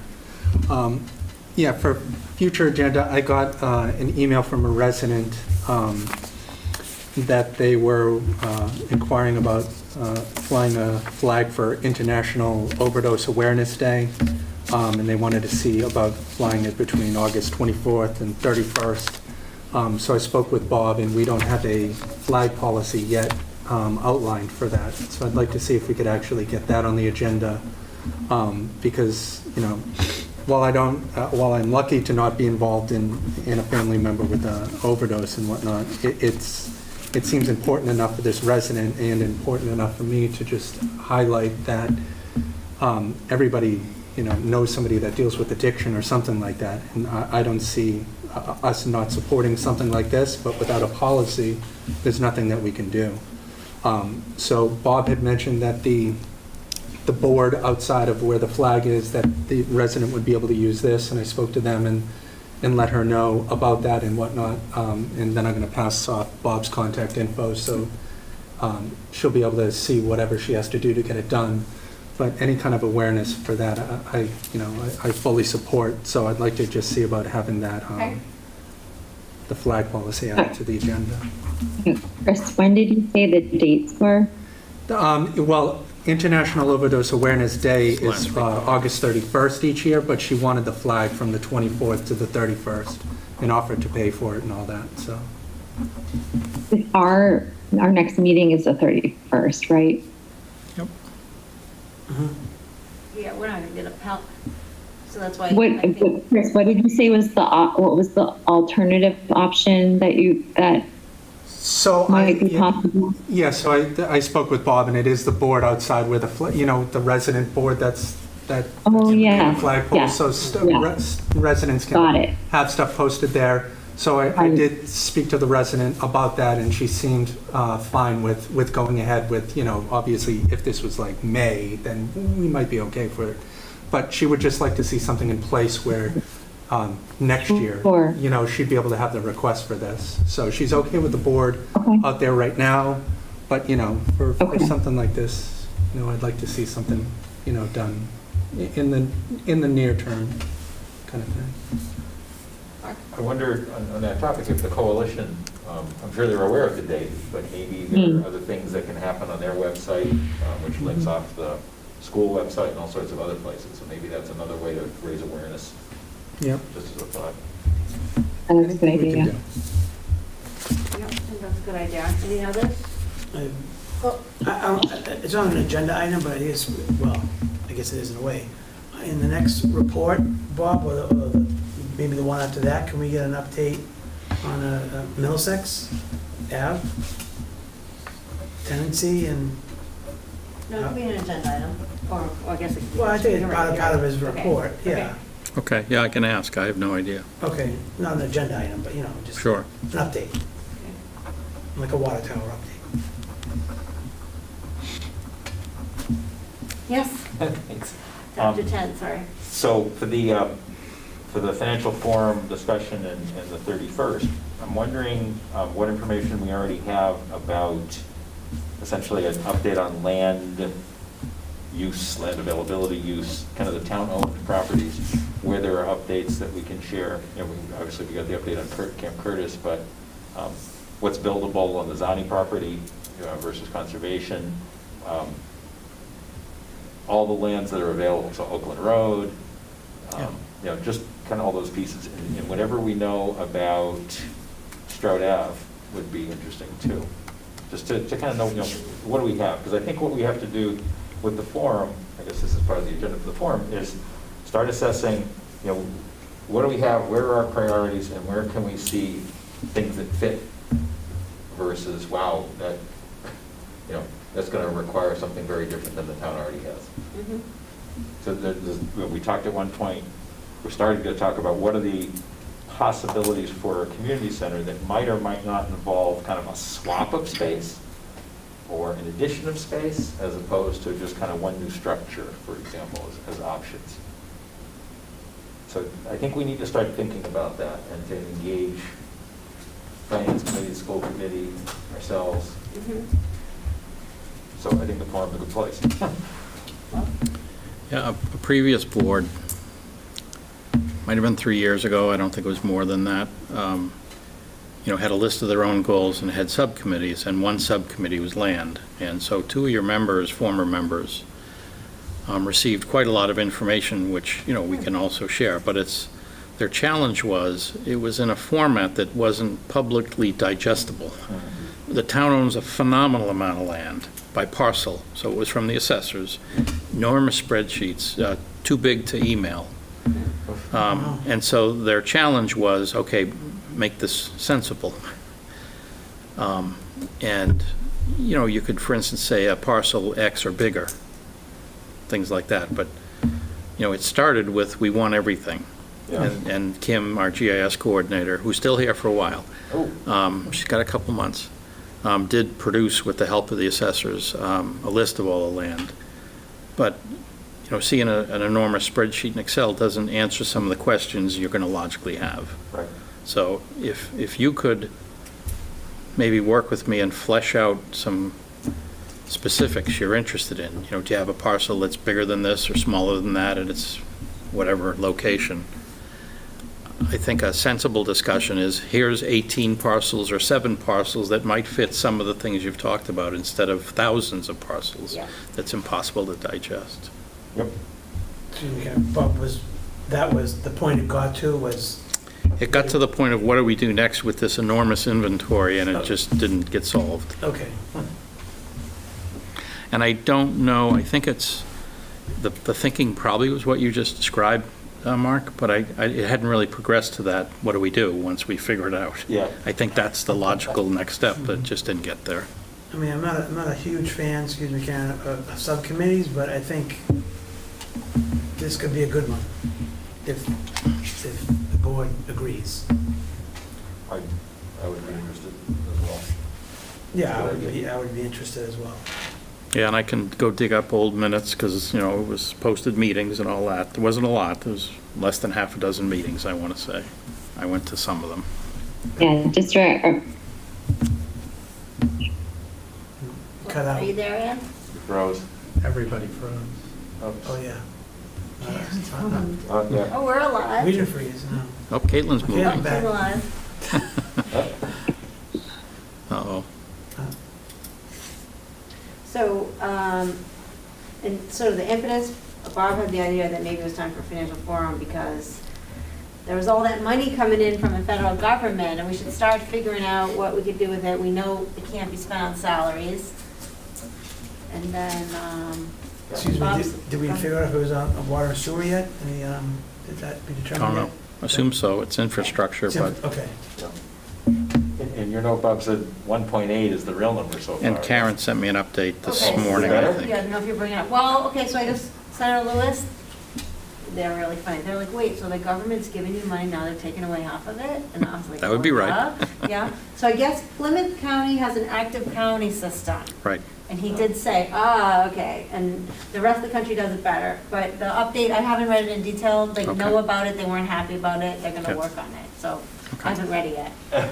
So, Yeah, I mean, I can forward it to you, I forwarded it to you, you could forward it. I can to the forward it, board. yeah. I In haven't read it. Massachusetts, there are some counties that have active governments, and some, like Middlesex, that do not. Yeah. Right. And across the US, if you think of the challenge, money was Florida has distributed to cities, towns, and counties. Yep. And in Massachusetts, they decided anyone who doesn't have a county is just going to get a pro rata share for the city and the town. But then the state said, oh, hold on a minute, the city and the towns get their monies, we're going to keep the county money until we talk about it. Yeah, that doesn't seem good. And I don't know anymore, other than Karen sent an update, that it looks like there might be some planned distributions from that funds in the not-too-distant future. So, that's all I know. But we could let the other two Gotta collect our money. legislators know as well. But we do have All of 1.7 that million, then 7.4 I'm sure free cash will be healthy. Yeah, well, Thanks, Darren.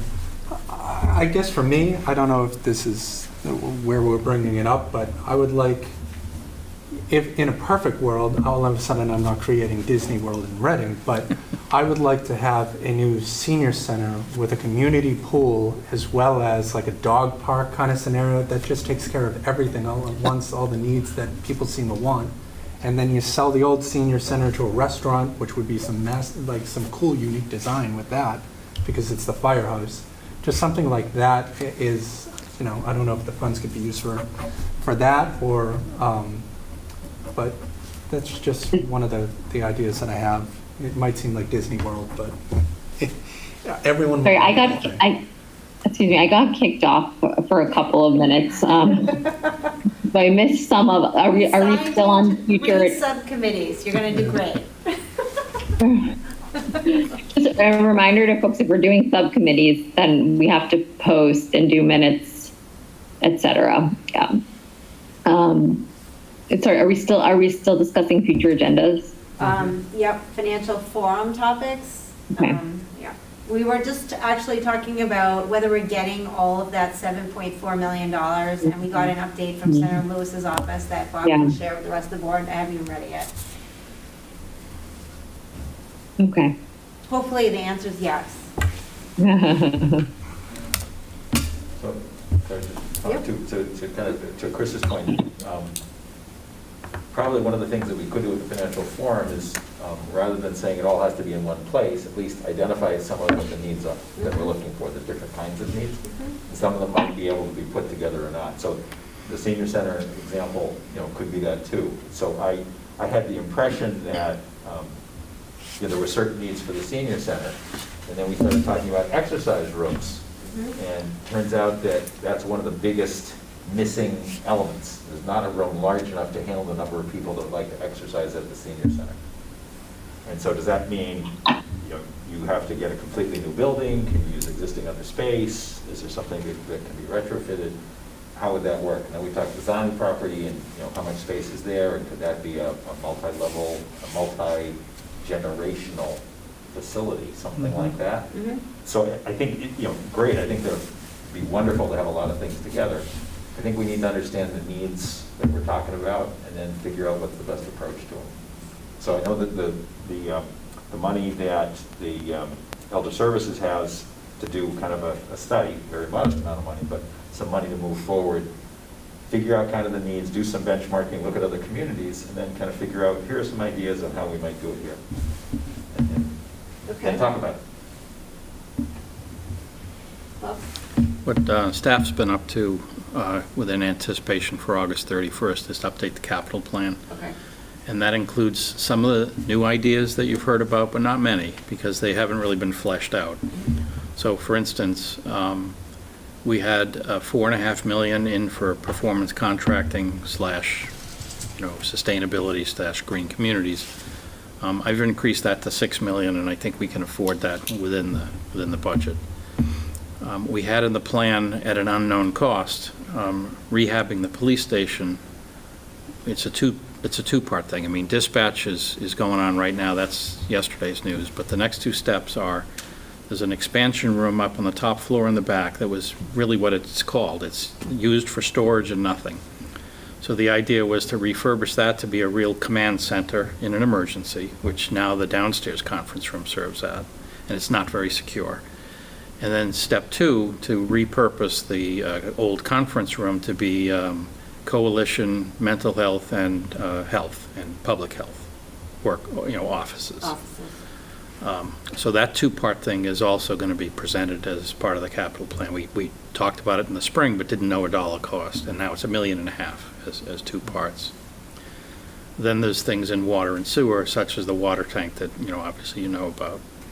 So what you'll see in the capital plan also is the Birch Meadow ideas that were presented to you are now listed individually. Okay. I decided to rank them on my priority, and everyone can argue. Okay. None of them are funded.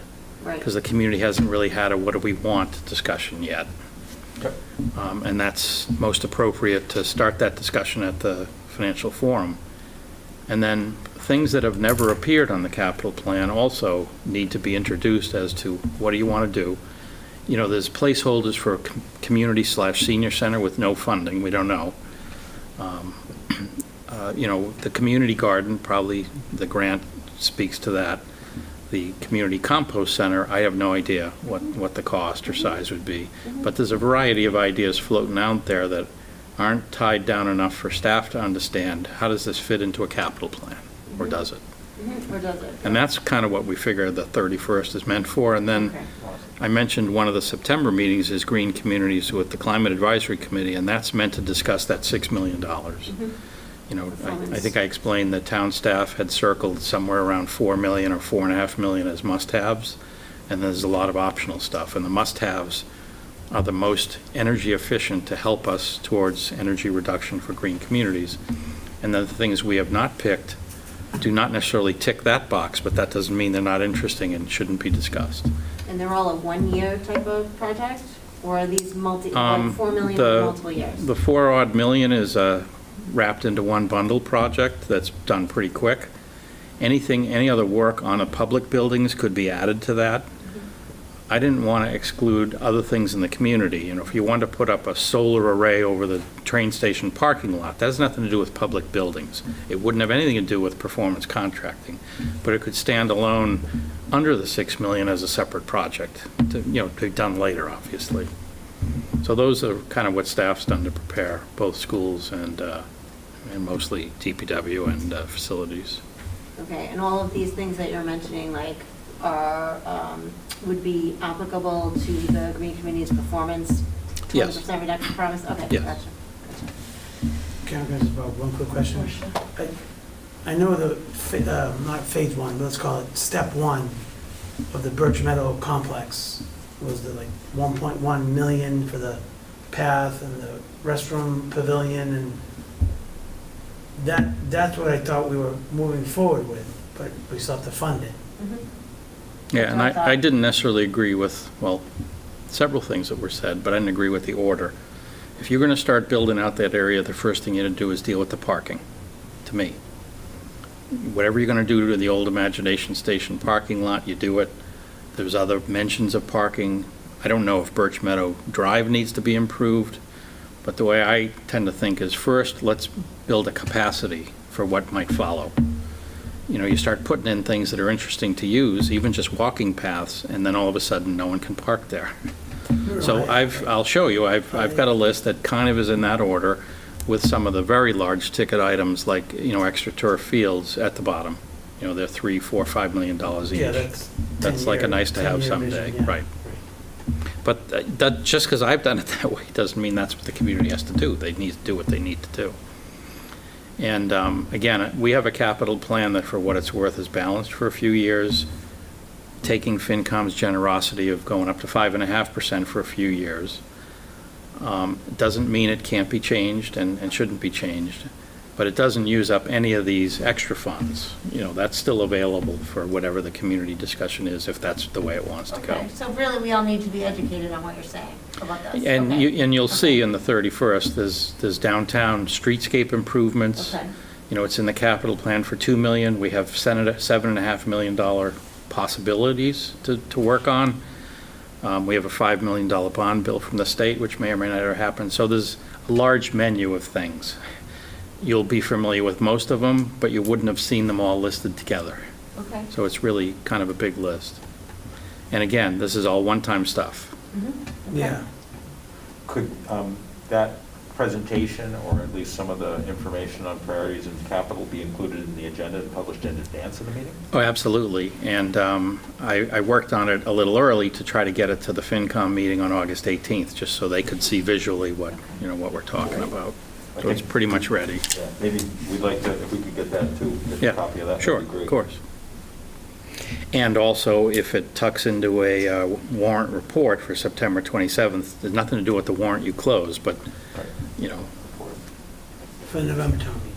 September 27th. September special town meeting. Yeah. But then I saw something on that list of, for the November, we have to do something for the November. Maybe, yeah, maybe there's other things, yep. Okay. Okay. I cannot go to the 18th, so I'll have to watch it on YouTube or Zoom, probably Zoom next day. So that's another question I'm looking for. Because I think you're the FinCom liaison, right? Yes. Yeah, we'll put it in the FinCom meeting packet probably in the next few days and make sure you all get a copy. Oh, where did Ann go? She's been gone for a while. Oh, oops. Okay. Was it an accident or on purpose? Yes. She's back. I'm here. I'm here. I just had to eat something, and I didn't think you needed to watch me eat it. Bring it But up I'm for here. everybody? Yeah, and she has that option, I might add. Motion to adjourn? Yeah. Could we entertain a motion to adjourn? I thought it was made, second. Okay, all those in favor, Mark? Yes. Carlo? Yes. Chris? Yes. Can you please make sure you sign Yes. all that? Don't leave. Karen, yes. We are adjourned. Thank you. Thanks. It's only 10:35, you guys. Oh, 'cause